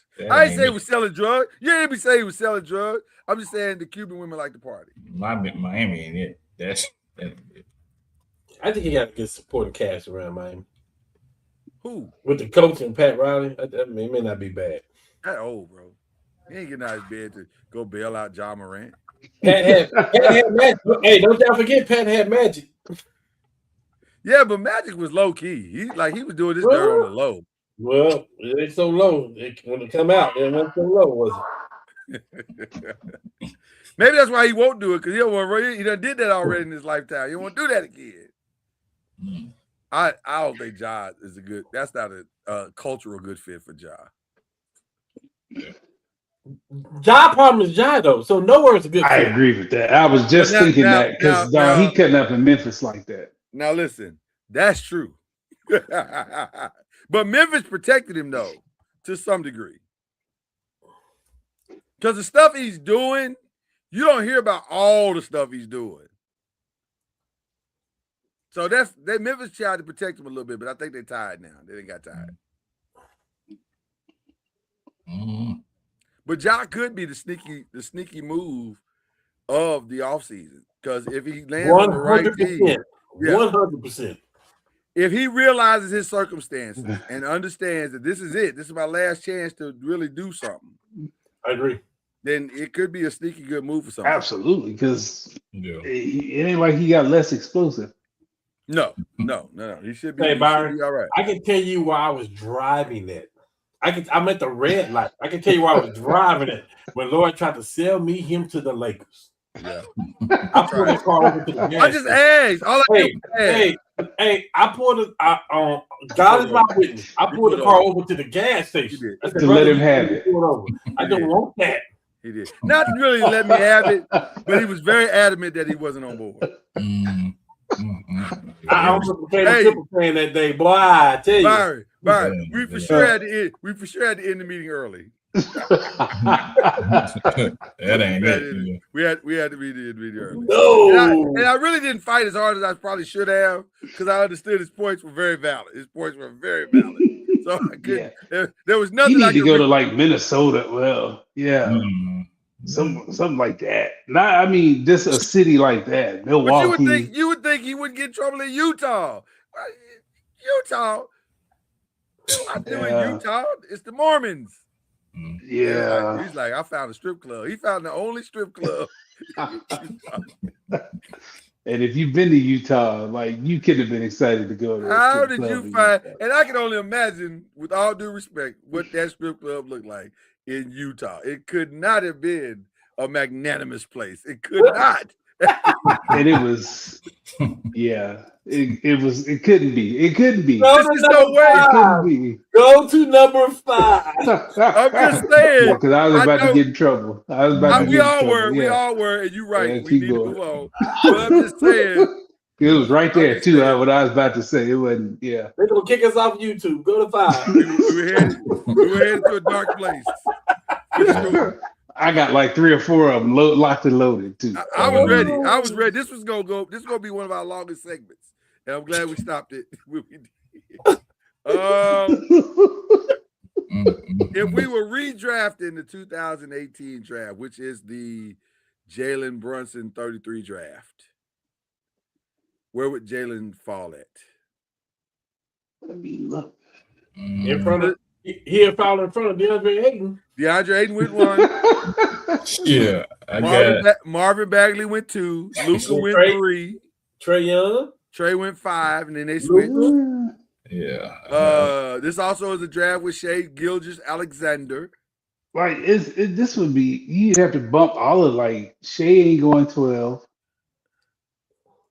Mikhail may not. I mean, there's so many. I would think Michael he'd be Porter in the top Jr. 10, maybe. Yeah.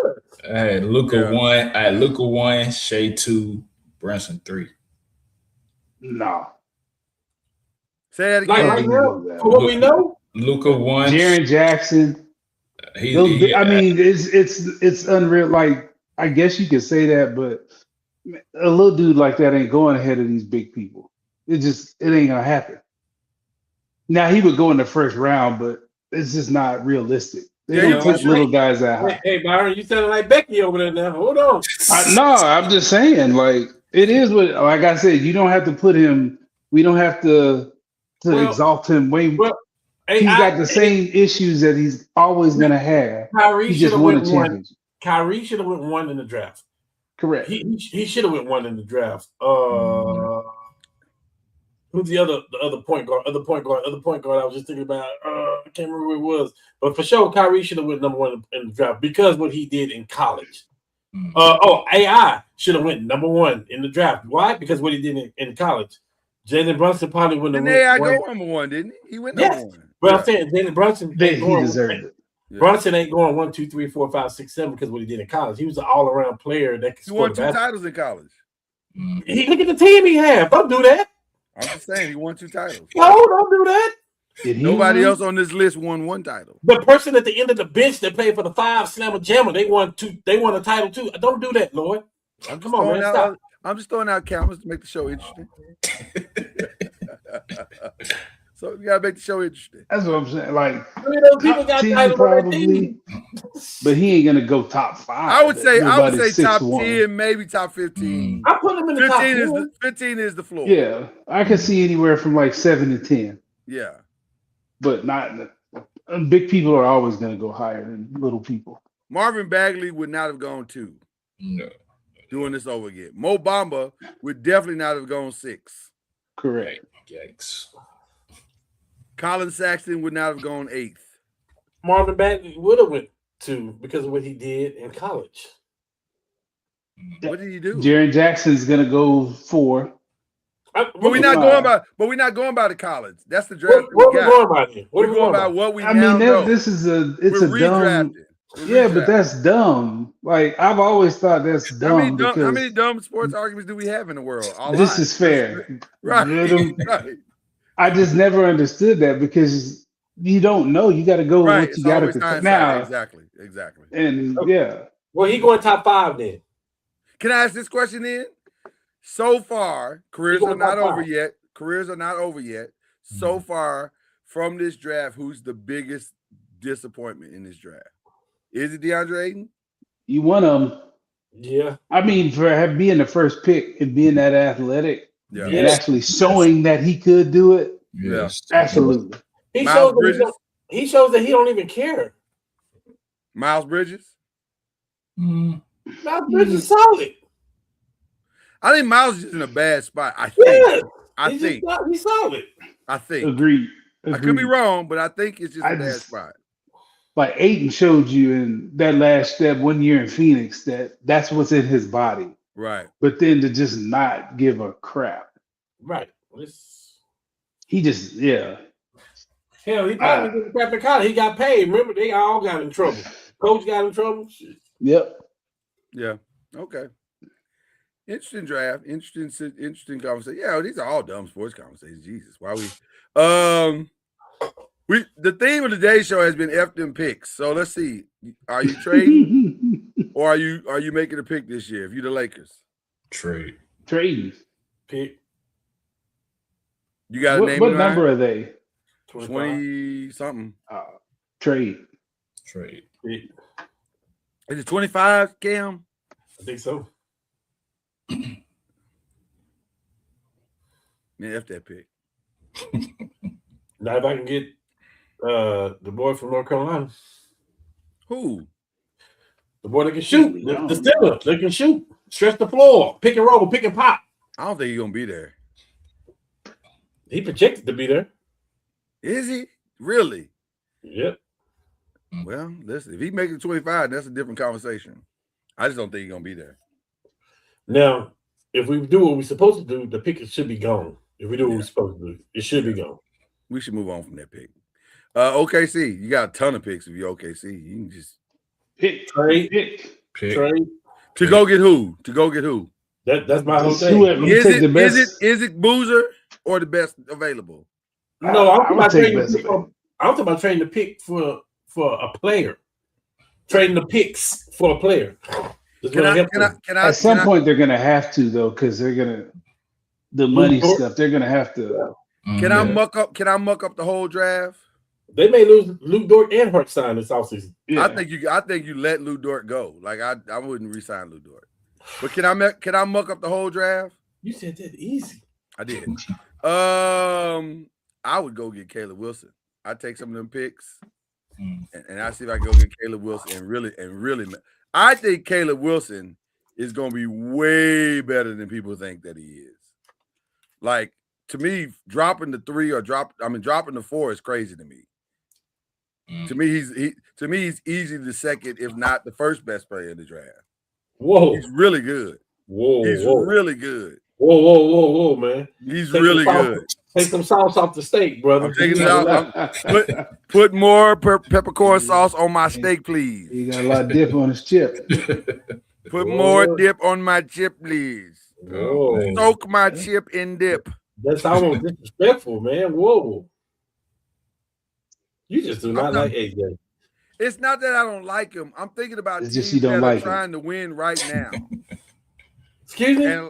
And a lot of these teams are trying to win right now. They need somebody right now. AJ gonna be all right eventually, but maybe not right now. Why not? I just don't think he's ready. I think there's a lot of stuff that he's missing. Like what? Just experience, mostly experience. All of them are missing experience. I agree with that, Tim. Caleb's a freshman. He's a rookie. But I think the most plug and play guys in the draft, like I've said before, are Caleb Wilson and Darius Acuff. I think they can plug into a team. Obviously, we know why you say Acuff. Why would I say it? Because he's in Arkansas. They got jack to do with it. They got jack to do with it. Is he in Arkansas? He isn't now. He's about to. Guy that you said, hey, he's the guy that you argued me down and said he's gonna be picked over AJ. By the way, I said he should be. I never said he would be. He should be. I would take AJ first. I would take Caleb. So you versus the rest of the league. Everybody got number 1 pick picking AJ. I don't care who you are. Now, should I be taking this advice from the guy that said they should pick Zion first? Eat my duck. Who said that you pick Zion first? You did. Hey, boy, I've been hating. I ain't never said nothing about no damn Zion. He wasn't even the best player on their team. I ain't saying about no Zion. Well, who did you say? Don't do me. Hey, don't do me because I don't like Zion like that. I wouldn't even pick him. Don't do me. I didn't realize we were in such lockstep because I was saying from the jump, I was like, I don't see. Cameron ain't said you fired me. Well, Cameron ain't said nothing like that. Okay, fair enough. I listen. Because I was saying the same thing. I was like, why is everybody so hyped on this dude? Like he blew out a tennis shoe. Like who does that? Who blows out a tennis shoe? That's crazy. Against our team, bro. Against our team. Hey, if that ain't a telltale sign that you about to make a mistake, I don't know what is. That's the Lord trying to tell you about to make a mistake. Okay. Now, should we pick? Should he go number 1 in the draft? Yes. If you were thinking of him in the 7th grade, 8th grade, hell yeah, he should. Right. Dunking on 8th graders, yeah, of course. By the way, as predicted by this show, Joe Dumars said, come to our lawn at 8 a.m. and everybody will be on the table except for Fears, Queen, and give me the other one. There's 3 of them. No, it was. You're right. It was just Fears and Queen. But everybody else, you can shop. So Zion may have a new home when this is all said and done. I don't know where that would be because people have seen him play and not play. They've seen him not play more than they've seen him play. Yeah. Do the Spurs keep their picks? Yeah, they do the same thing OKC do. I think they keep their picks and they trade Fox. That's what I think. You done hit in the draft the last 3 years in a row. Oh my God! Keep your pick. Jesus. 2 rookie of the year. Yeah. You keep your pick. Clearly, y'all doing all right. Y'all doing all right. Hey, and here go the crazy thing: if De'Aaron Fox would have got hurt this year, and De'Aaron would and Harper would have started, he might have got rookie of the year. Right. You might have a championship. Yeah. You might have got a job back. Your team, should they keep the pick? Trade. What pick y'all got, Chad? 11, 12. I think 11. A lot of solid players at 11 and 12 still. Yeah. But if we can get another solid player, you need some youth over there. Chance you could take. I mean, we can. Who do you have your eye on? We obviously gonna get into this more, and we will do our own mock draft next week. If I'm picking, I'm going with Yaxel Lindenberg. Don't do that. Don't do that just because you're a Michigan guy. You don't have to do that. I'm not. I'm doing it. Feels like you are. Feels like that's literally what you decided. Well, maybe it's because he's at the top of the screen and he being biased too. It feels like a bias. No, it's not bias. I feel like why? Okay, tell me how Yaxel fits into your long-term plan. Repeat that again. It's not. Tell me how Yaxel fits into your long-term plans. He don't fix into my long-term plans because when Steph go, I'm out. So you just wanted to. Whoa! So, I told y'all he was a Maverick fan first when I met him. I told y'all this. I'm not a Maverick fan. He said when Steph is gone, I'm out. Yeah, I'm out. Yes. Wow. I'm a Warrior fan because Steph Curry plays for them. Oh, man. Breaking news. Hold on, we got breaking news. Breaking news. Chad Major of the Five breaks all man laws and abandons his team in advance of a Steph Curry retirement. More to come because Steph Curry plays for them. More to come. I might be a free agent. I might have the purple and gold on me. We're not taking applications. We're not taking applications. I'm sorry, Chad. I'm a fan of the player, which he plays for Golden State. I can't believe this. All right. we should move on because this is going to end bad. There's no way this ends well. I don't want to be on the show no more today. Well, we're going to go quick. We got some other quick ish to talk about. Final mini camps are going down this week. Brandon Ayuk is wilding on the internet. He is wilding. He done went live a couple of times and said the reason why y'all mad because y'all had to pay me. I'm like, that's not gonna get you a job at all, sir. Like, I don't think Brandon Ayuk is gonna play this year. I do. I can tell you where you're gonna play it. Oh, I love to hear that. Where's he going? He'll be at the Star. He'll be where? He'll be at the Star. Nah. Is that George Pickens insurance?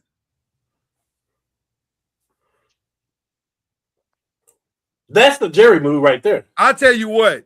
If Hey, he Lord. goes to the Star, they need to move Hard Knocks immediately. Lord, is that not the Jerry move? That's You a had a Jerry chance- move. you had a That's chance an to go get all-in Jerry move. You had a chance to go get Myles Garrett and you didn't do it. But And Max you Crosby. And Max Crosby, you didn't do it. Brandon Ayuk. Give me the guy who just left jail. No. That's the ultimate Jerry thing to do. I'm just Speaking telling of jail, Rashee Rice was out. Got out today. He'll be Real back. happy. He's real happy. I heard he went back in though. I think he left his phone. He's ran back to get his phone. He ran out of there. Is he still a Chief right now? As of right now, he is. Well, you can't do nothing about it because he's probably your best receiver. As of right now, No, probably. Is. Right. As of right now, he is. So they kind of stuck between a rock and a hard place, which is usually where prisoners are in jail. I'm sorry. That was y'all deserve it. Yikes. We are out of control today. This show is out of control. Speaking of out of control, Pickens showed up to camp. He did not participate. As instructed by his agent. I think He the was meetings there. are more. I don't blame him. The meetings are more important than the on the field stuff anyway. Can I fix this for y'all? Jerry done messed this up again. You should have paid when you had to check it. Now you had about 3-4 receivers and they got paid, broken off, and now he got leverage. This is not good. Well, he It's said over. today, he said all the right things. He said, I'm willing to play on the franchise tag. He did say that. He said it, but You know he don't have to show up to like week 6 he don't have to show up until week 6. And he or probably something won't. like that. Yeah, And he he don't probably have to won't. show up on time. He can And sign that that might determine their record this year if he don't show up to week 6. Yeah, he don't have to. Yeah, and I can see that idiot doing that. I show up at It the latest does possible moment. Byron, it does feel like this is all a setup for something very cowboyish. Shout out to Brandon Ayuk, though. He'll benefit from it. Speaking of other, I didn't put this in the docket, but I heard that quietly Stephon Diggs is been talking to the Commanders. I have the perfect place for him too. It might be the Commanders, his hometown team. Yeah, it'll be good. I mean, he don't have to be the man now. Yeah. I That's got scary the perfect- Terry. I got Where the would you perfect- where would you place him? Where would you place him? New England. He's already been in New England. He don't want to play with AJ. He don't want to be second to He AJ. should. He should go play with AJ and the boy they got from Green Bay. Yeah, that would be a stupid receiving core. It would be. Yeah. But he had a bad experience in New England. Which was who? Cardi B? Listen, it was his fault. No, the girl that was cooking for him. Oh man. So maybe you don't want to go back to those memories. Hey, he can go to Hollywood. That wouldn't be bad. That wouldn't be bad at the Rams. Yeah, he can go to Hollywood. That would not be Yeah. bad. Yeah. Yeah. Finally, in the NFL news, the mini camps are almost over. And it's really only one question for a lot of these teams: will they pick finances or the future? Browns, are you picking finances? Your current financial situation, so you have to start Deshaun because you're paying them a boatload of money. Because all indications coming out of the camp is that they're about even. And to me, if you're about even, then why are we starting Deshaun? 100%. Get that dude out the building, save some money. You done already sent out Myles Garrett, so save some more money. And just, you're going to need that money to pay Jared Verse anyway. So, I don't know. Poor little Dylan Gabriel. You're not good. Yeah, but I got Debo him, though. He's not good. Y'all saw that, though? Like Jared Verse showed up and just took his number. Didn't make him an offer. Didn't talk to him about it. He just said he went to the minister. And then what's crazy is, he had to talk to somebody and say, "Hey, is number 8 available?" And the team said, "Yeah, of course." Our number's available until week 1. Right. Hey man, that's how it is. That man literally went out on the field and played with number 8 for like 3 games. Hey, and they was like, "Nah, Jared Verse." He's out there. Hey man. You do it in college, so that's wild, man. That's so wild. The World Cup's going on, y'all. It just started last week. America came out looking good, man. 4-1 against Paraguay. Oh, I ain't got that much to say about it. You don't even have to leave the screen. They don't play again till the 19th, which is Friday. I don't understand how the games work. Because the thing don't end until July 19th. Yeah, it's a pool play and then all kind of What kind of pool is this? Is it like deep water? What is this? And then all kind of seeding and everything. I don't know. I'm just trying to understand. I don't understand it. I don't care how it works.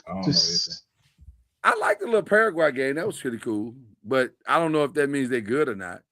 They beat the brakes off of Paraguay. Speaking of beating the brakes, shout out to Carolina Hurricanes. They won the Stanley Cup. Best trophy. Who got the best trophy? Who got the best championship trophy? Is it hockey? That's a nice trophy. I ain't even seen it. I just like the tradition they have with it. That's what I'm saying. I like that with the names written on it and all that stuff. That's dope. Yeah, and everybody gets like a week with it, or 2 or 3 days. They get to take it home. Yeah. What's your favorite trophy, Cam? Championship trophy. I don't even remember baseball. What's baseball? Oh, that's the thing with the flags, all the pennants around. Oh, yeah, the pennants. Yeah, okay. Do they add flags as everybody wins? Or it's just that group of flags? Okay. What's your favorite, Kim? Right here, y'all. Let me see. That wasn't necessary. That feels very aggressive in nature. Is that your favorite? Is that your favorite? Probably so. Okay. It's real iconic. Yeah. It's nice. To me, the most plain is NFL. You should know. I got one. You should know. I got one. We got one. That's the only one. The NFL's is plain to me. The Lombardi Trophy. For as much money as they make, they got a 1960 trophy still. Like, can we upgrade it a little bit? I mean, ain't nobody complaining because if you win, you're grateful you won, but still like it should look better than that. It's my least favorite. It's not real big either. Oh, it's not big? So it's not big. So it's not heavy. It's not big. It's just wow. Were you talking about the Lombardi Trophy? How do you know about it? I got to hold it. I got a picture with it. Yeah, he was there. He was there. For what team? Indianapolis. That wasn't necessary. You know what you want. That wasn't necessary. Yeah, you feel right into it. Hey, I knew where he was going. I laid it. I threw it up for him. Yeah. It was all right. Yeah. Well, like I said, I don't understand the World Cup. So Byron got to catch the ball, giving the ball back to Peyton. Actually, we did. He's like, literally. That's not even a joke. No, we had to scuff up the game balls at practice. Peter King, there's an article. He was talking about the staff when they brought the balls to practice that they were going to use. We had to scuff them. So we're literally throwing the balls out of practice. But y'all wasn't deflated though. Y'all had the air. No, they had full air. No, we full air in those balls. Yeah. Pause. Yeah. At this point, I wish they won.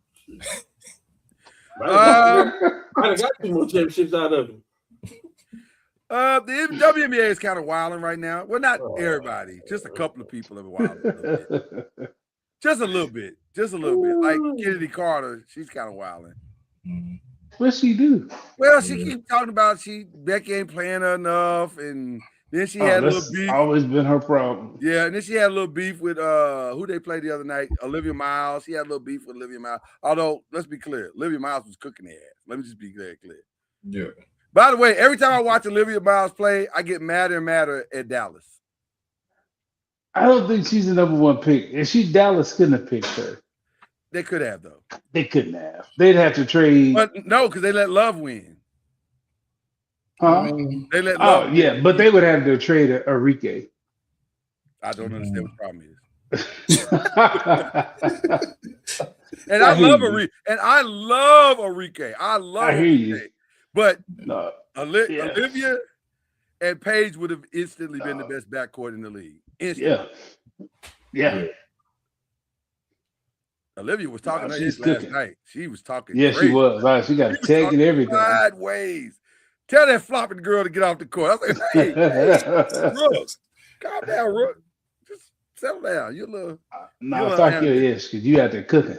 She is cooking. Right now, she's far and away the rookie of the year. It's not close. It's not even close. Right, it's not close right now. Right now, AZ has a good days and a bad days, and Love will do that to you. Love will last night she could shoot, man. Listen, Love will make you have some good days and some bad days.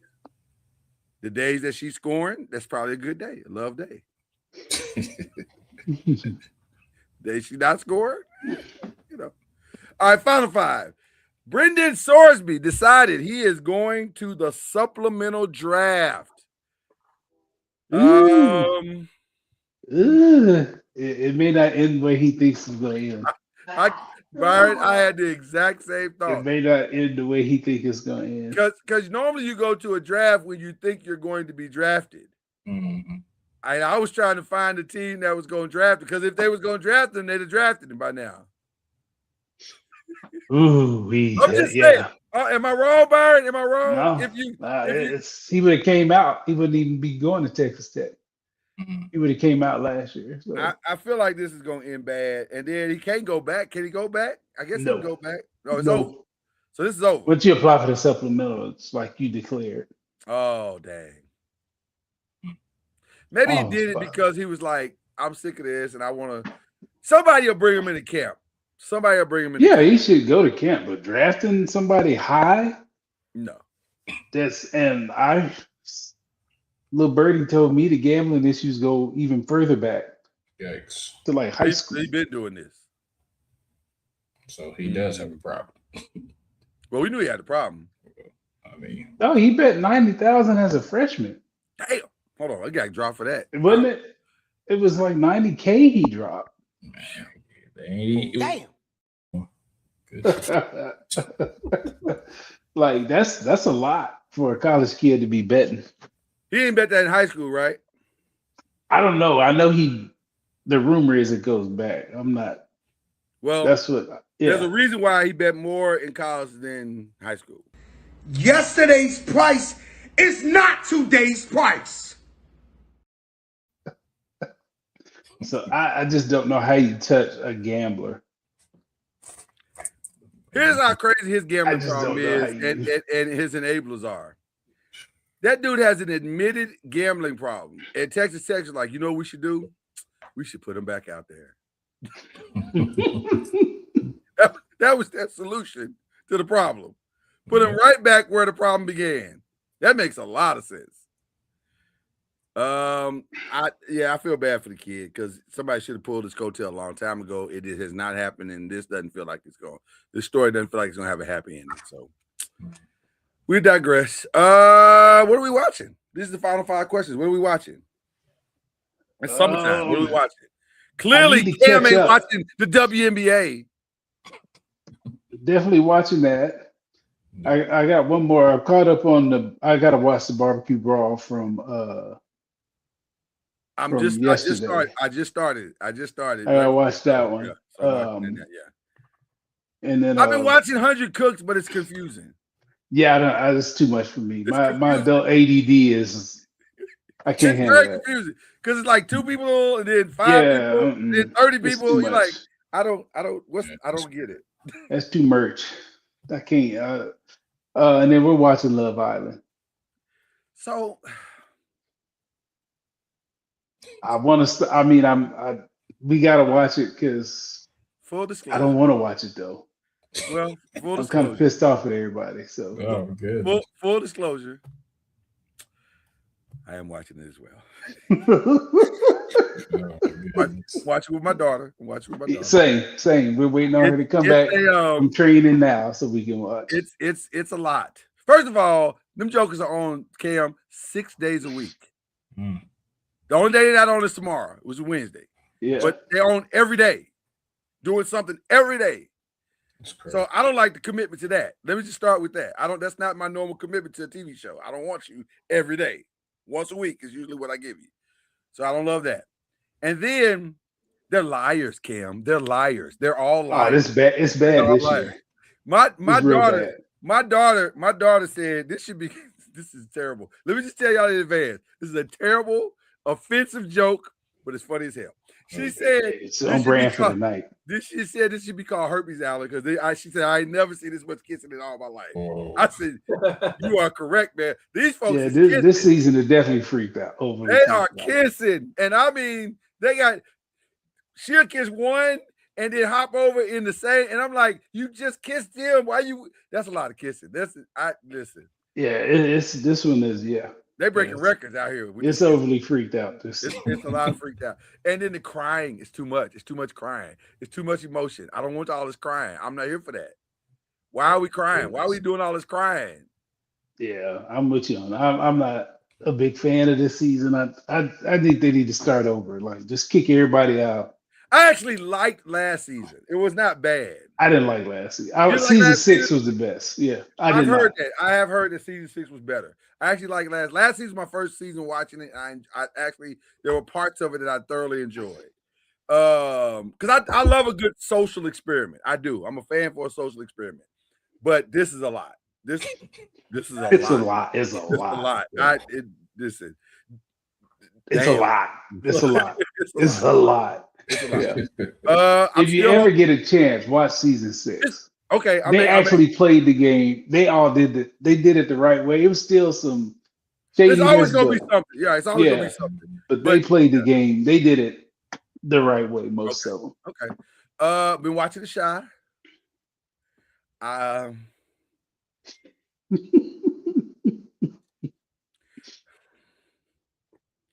been watching The Shy, and I think we headed to something. I think it feels like might be. Maybe it seems very obvious where we're headed. It's just taking a long time getting there. Like it's just like I don't know why it's taking so long. Like we know where this is headed. I don't know why it's taking so long. Okay. Raising Kanan came back too. I don't like that one. Cam, do you watch Raising Kanan? No.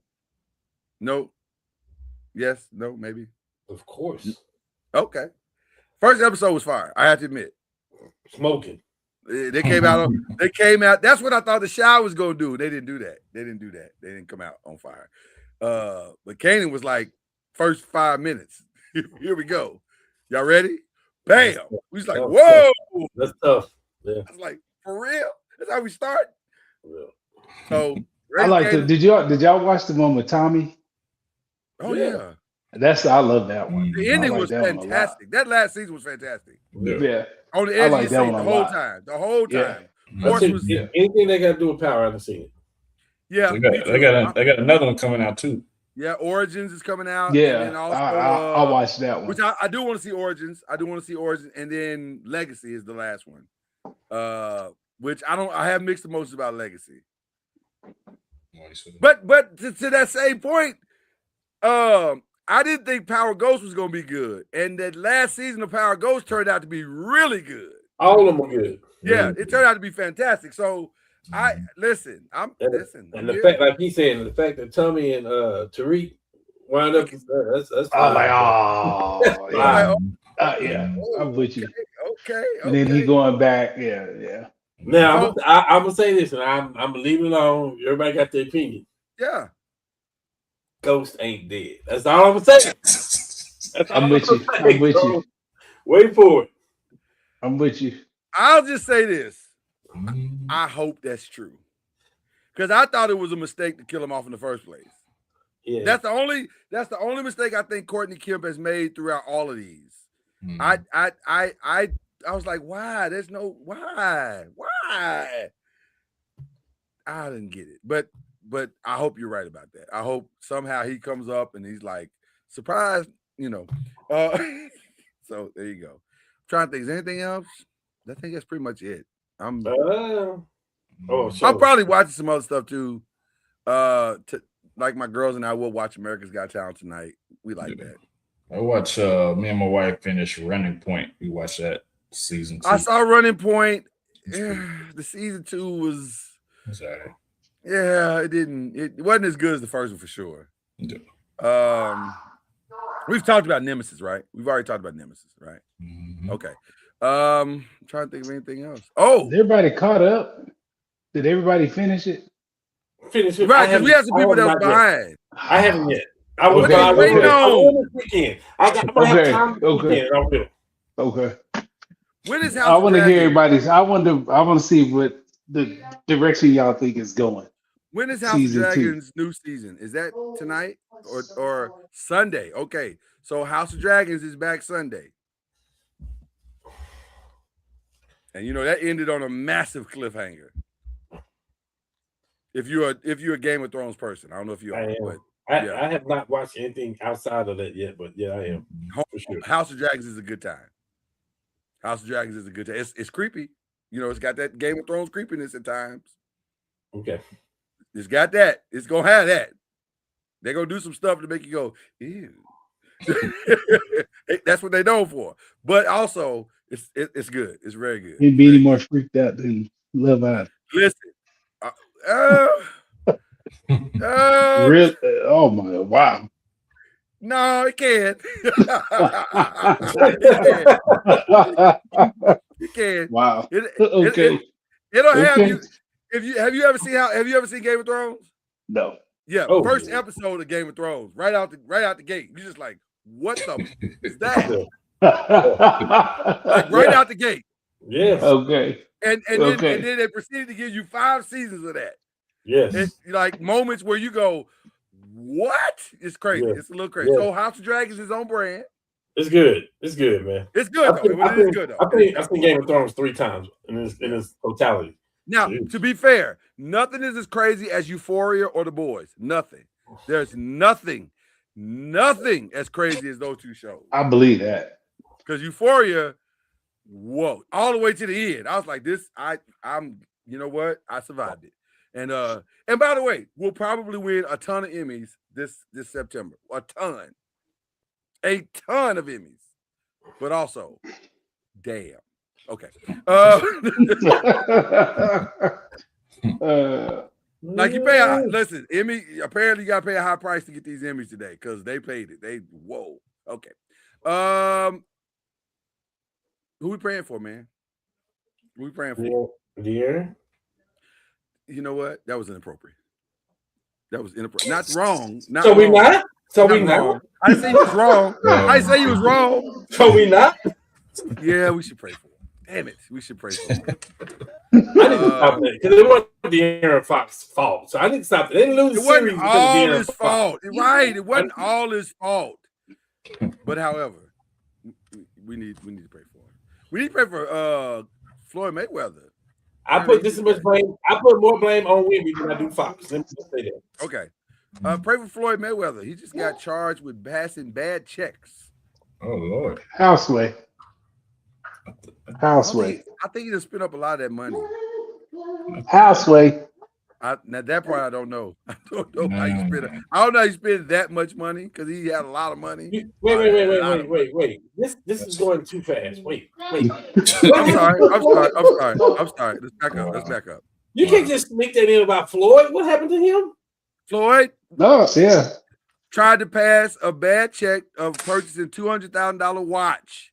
And he had $200,000 in the bank when they went to go get the money. They was like, where the $200,000 at? And they was like, he ain't got it. And so they was like, come here, Floyd, we got to talk to you. Who writes checks? Then they stalled him out for a while, and he still ain't come up with their $200K. Can I be honest? So they said, I'm gonna go get the lawman. Who writes checks? Can I be honest with you? The first indication was writing the check. That he had Who writes checks anymore? Nobody write no check. The fact that you pulled out a checkbook should have told them people immediately he ain't got this money. And if he write like he read, we never mind. He thought they said $2,000. Damn. And you know, low key, I'm God damn, that was racist. That was racist. I don't know. Oh my goodness. To be honest with you, I'm not sure how it was. It felt like it was. Because you didn't say that about Ryan Garcia. You didn't say that about Ryan Garcia. I don't know why he threw his name. That's the first name that popped in my head. Yeah, we off the chase today.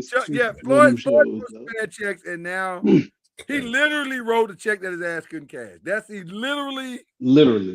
All he had to do was sell one of them cards, and he would have paid the debt. You know what the scheme, right? You do know what the scheme. If found guilty, he could face 1 to 4 years, and up to $5,000 fine, according to Nevada state law. But also, felony theft carries prison terms of 1 to 20 years and up to $15,000 in fines. I don't think it's gonna come to that. I feel like his lawyers, his lawyer. But if he ain't got no money, it might though. If he ain't got no money, you know what this means. In 7 months on Netflix. Listen, Floyd against Mike Tyson. Floyd Berry boxed his whole. Well, he's fighting a kickboxer in August or something. Is he? He gonna lose that, ain't he? He's fighting somebody. He gonna lose that, ain't he? Mm-hmm. Well, I don't know about this. Well, listen, I don't think Floyd care about winning or losing. He got to make up for this check. He got to make up. He's the only him and Rocky Marciano, that record that he got. He better care. Well, I don't know. Floyd tries to stay out of jail, right? He's fighting a different fight. Trying to stay out of jail. Okay. Anybody else we praying for? So pray for Floyd, man, because he got problems. De'Aaron Fox. Oh man, jeez. Somebody else got arrested this past weekend. Mystical. Well, that was inevitable though. Man. That was gonna be my unshout out, actually. Here I go. There you go. Watch yourself. That's crazy. Danger. Nope.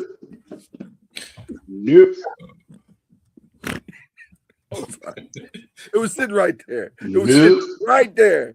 I had no choice. Wow. I don't. Wow. That's P can't save him this time. Yeah. Oh my goodness. I'm sorry. We gotta move. Yes. Oh, I know who it is. I know who our prayers are for. This Alden Smith family. That's who it was. That's what I was trying to remember. Alden Smith. Not sure exactly what has taken place, but the stories that are coming out are very sad. He had just done some stuff to give out like pizzas and some stuff. He's done some stuff at a homeless shelter or something like that. And then from there to where the story ends is like there's a lot. I'm sure the rest will be out here soon, but it just seems like I don't know. I hope it's not what I think, but it could be, but I don't really care because I like Alden Smith. And so I'm praying for his family, man. That's a terrible, terrible situation. Yeah. And also pray for Rashee Rice because, dude, stop it. Why can't the NFL act right in the offseason? Like, they be having some real problems. Not really. It's just because we because so many people. Yeah, I mean, it's thousands of people in the league, and we talking about like 2. Okay, that's fair. Yeah. But it's 2 every year though. Like it's every year you got it's 2. 2 out of 1,000. What's the percentage of that? That's pretty good. That's a pretty good percentage. Right. So I think a lot of it gets overblown. Okay. Yeah, it's the equivalent of Morant every year. So yeah, it's all good. They getting done with 2 people, what Morant can get done by himself. He's a shooter. You know what? You know what? Hurry up, man. Come on. So it's James Harden. Kicked off of here. We'll get kicked off of here. Hurry up. James Harden. Get to the end, dog. Get to the end. YouTube, please don't take us off. Okay. All right. I pray for James Harden too. You right, Chad. Oh, he did get arrested, didn't he? It's some shooters. Oh, yeah. Dang it, man. He should have put it in his beard. Okay. Dang. I said it. Hey, I said it. He said it for me. I didn't even have to hit the drop. You better hit the drop. Okay, who we unshouting out? That dumb judge that granted that boy an extra year, who granted the injunction for that fool gambling. Like, if the NCAA can't enforce that rule, Right. what are we talking about? What is it good for? Like, I mean, I got all kind of issues with the NCAA, but By the way, that bill is picking up some momentum. It actually they're gonna might get pass. sued into oblivion. 1,000%. All them kids got to say that's an antitrust because we had no say Right. in the money. And they will. It's not gonna work. Yeah, good try. It's You're gonna gonna. The only way out is to collectively bargain with those kids. I agree. Anybody else we unshouting out? Shout out the 21-year-old girl that hit me last Tuesday and rear-ended my car. Shout out to her. Dang. Did she not have? Huh? Did she have insurance? Yeah. Oh, okay. You good? Yeah. But that's You got butted up and they ain't have insurance. Yeah. She totaled your car? Nah, she ain't total. She just rear-ended me. I did have to spend a couple hours in the ER, so it was good. Oh, that's good. Yeah, that'll do it. But I shot her. Damn. For sure. Okay. I got an unshot too. Yeah. Who you unshouting out? I'm going to unshot myself.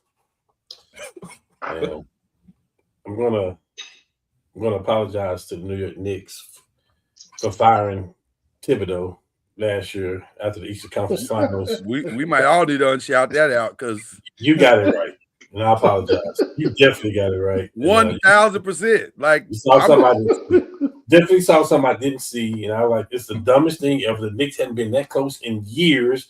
These guys made Game 7 of the Eastern Conference Finals, and y'all because we did rip them. We did rip them on this show. We did. It was the dumbest thing ever. We did rip them. We did. Guilty. My bad. Players mess up all the time. It happens. Yeah. It won't happen again. It definitely won't happen again because when you fire him, I'm gonna say, "Oh, well, there it is." Just like I can see if Mitch got fired tomorrow, I can be like, okay, who y'all next coach in? Okay, I'm not fighting that. That's cool. I get it. Y'all may see something that I get it. Yeah, we got that one wrong. We don't often get it wrong on this show, but we missed that one. We do more right than wrong. And my wife agrees with you on Mitch. Cam. Huh? My wife agrees with you on Mitch. You gotta go. I'm gonna say this to the Mitch thing. You gotta at least have a real long conversation. And absolutely, changes need to be made. And he got some homework for this summer. I need a whole written out plan to make sure so you can convince me why this will never happen again. But look, he got one saving grace in the building. Everybody knows it. Yeah. But I would have to go to Pop and say, hey, man, that's your man right there. Yeah. What's up with your man? Tanika said he needs to have he needs to bring on a vet assistant that can help him with the in-game stuff. Yes, Rashad Lewis and people like that, man. They sucked in the game at the end of the game. So you bring... That's the equivalent of seeing your dude get jumped. And you're like, man, somebody should go in there and do something.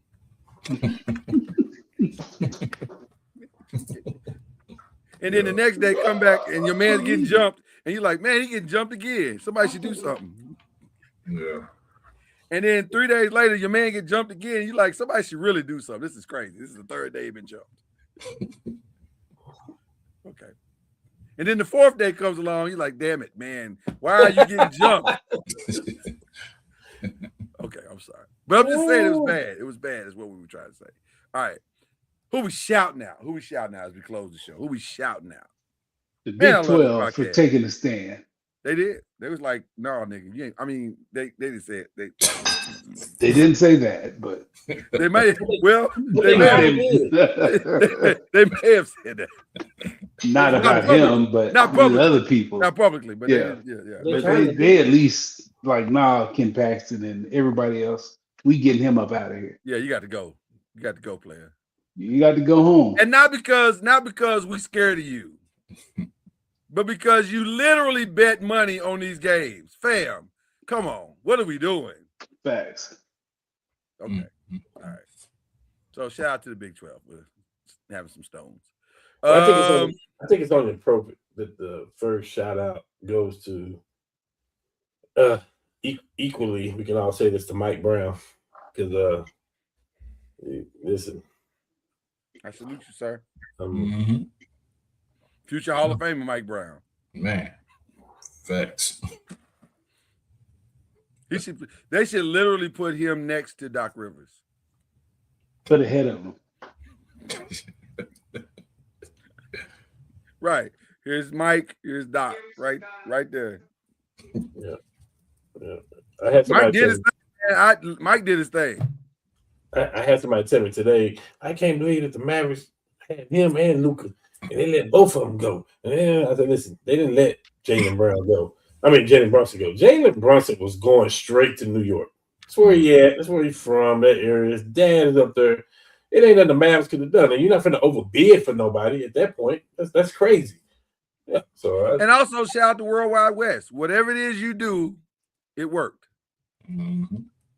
I don't know what you do, but it worked. Yeah. So there you go. Yeah. Okay, that's a great shout out. Shout out to Baker Mayfield. That's my shout out. I just enjoy Petty Baker Mayfield. It's fun. I'm enjoying it. I like it. I'm here for it. And guess what? And by the way, that's Petty Baker. That's Baker. I'll give him that what he do. and what I really love about it is that the Bucks have no choice. What can they say? No. They ain't got no backup plan. So y'all gotta take this L. I'm gonna say what I want to say. This is my team now. And by the way, I might be here longer than you, Ty Boyles. So just saying. And I hate that. Oh, I have another unshout out. I got to go back to unshout out for just a second. I'm sorry. That was the thing I was trying to tell you the other day, Cam. I have an unshout out. I got a big problem with anybody saying anything to Charles Barkley about what he wanted to say about Mitch Johnson. I have a real problem with that. That was the dumbest basketball we've ever seen in the NBA Finals. And it don't have nothing to do. And the black coaches that called Charles and say, hey, man, you shouldn't say nothing about a black coach. Hold on, fam. Y'all said something about Doc Rivers when he did dumb stuff. He's doing something dumb right now. Y'all said stuff about other black coaches when they do dumb stuff. Nate, what's his name? Nate, you know what I'm talking about. That coach that Doc stole the job from. You know what I'm saying? Ty Lue got the smoke. All of them get the smoke. That's just what it is. It ain't got nothing to do with your race at that point. They played dumb. So Charles shouldn't have to be on inside the NBA apologizing to nobody about nothing. No, the coaching was bad. The players were bad. It was just bad. Okay, I'm sorry. I had to get out. But shout out to Charles for making the apology. He shouldn't have, but he did it. So I guess he felt like he did. Yeah. All right. Is that it? Are we good? Everybody else? Yeah. I do want to say that you talking about the splash. I think the splash is that Jaylen Brown, no matter what happens, he's going to want out now. Yeah. And he got a buddy that drafted him who, if they can get Jaylen Brown, I'm going to say that they damn near got a championship roster over there with Jaylen Brown. If he ends up on the Jazz, that is one of the biggest moves. I'm telling you what I'm telling you. That may be one of the most gangster moves in the entire offseason. Him, Kessler, Jared Jackson Jr., marketing, that young guard, the rookie from last year. Listen. I'm telling you. And let me tell you how crazy that is. Because that's the most non-Jaylen Brown move ever. Yeah. I can't wait. Jaylen Brown in Utah, I need the Hard Knocks to be there the day he arrived. They got the picks. They got the players. They got everything they got to acquire Jaylen. It would be. They can give up marketing right now. And they still got Kessler, Jared Jackson Jr., Jaylen Brown. Like they got Jaylen should walk into the press conference wearing a dashiki and a kufi and one of them 90s Africa ropes. Well, that's how he dressed. That's how he dressed in real life. So that's what I'm saying. Or just dress in your Tuesday wear, whatever your Tuesday. He gonna be out there with a black can of spray paint trying to spray the snow black.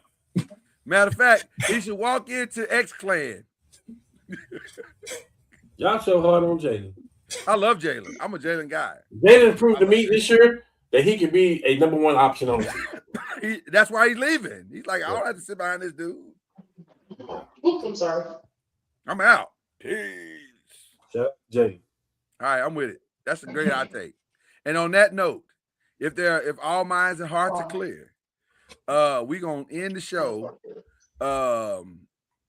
and pray to God that between now and next Tuesday, nothing else happens in the NFL.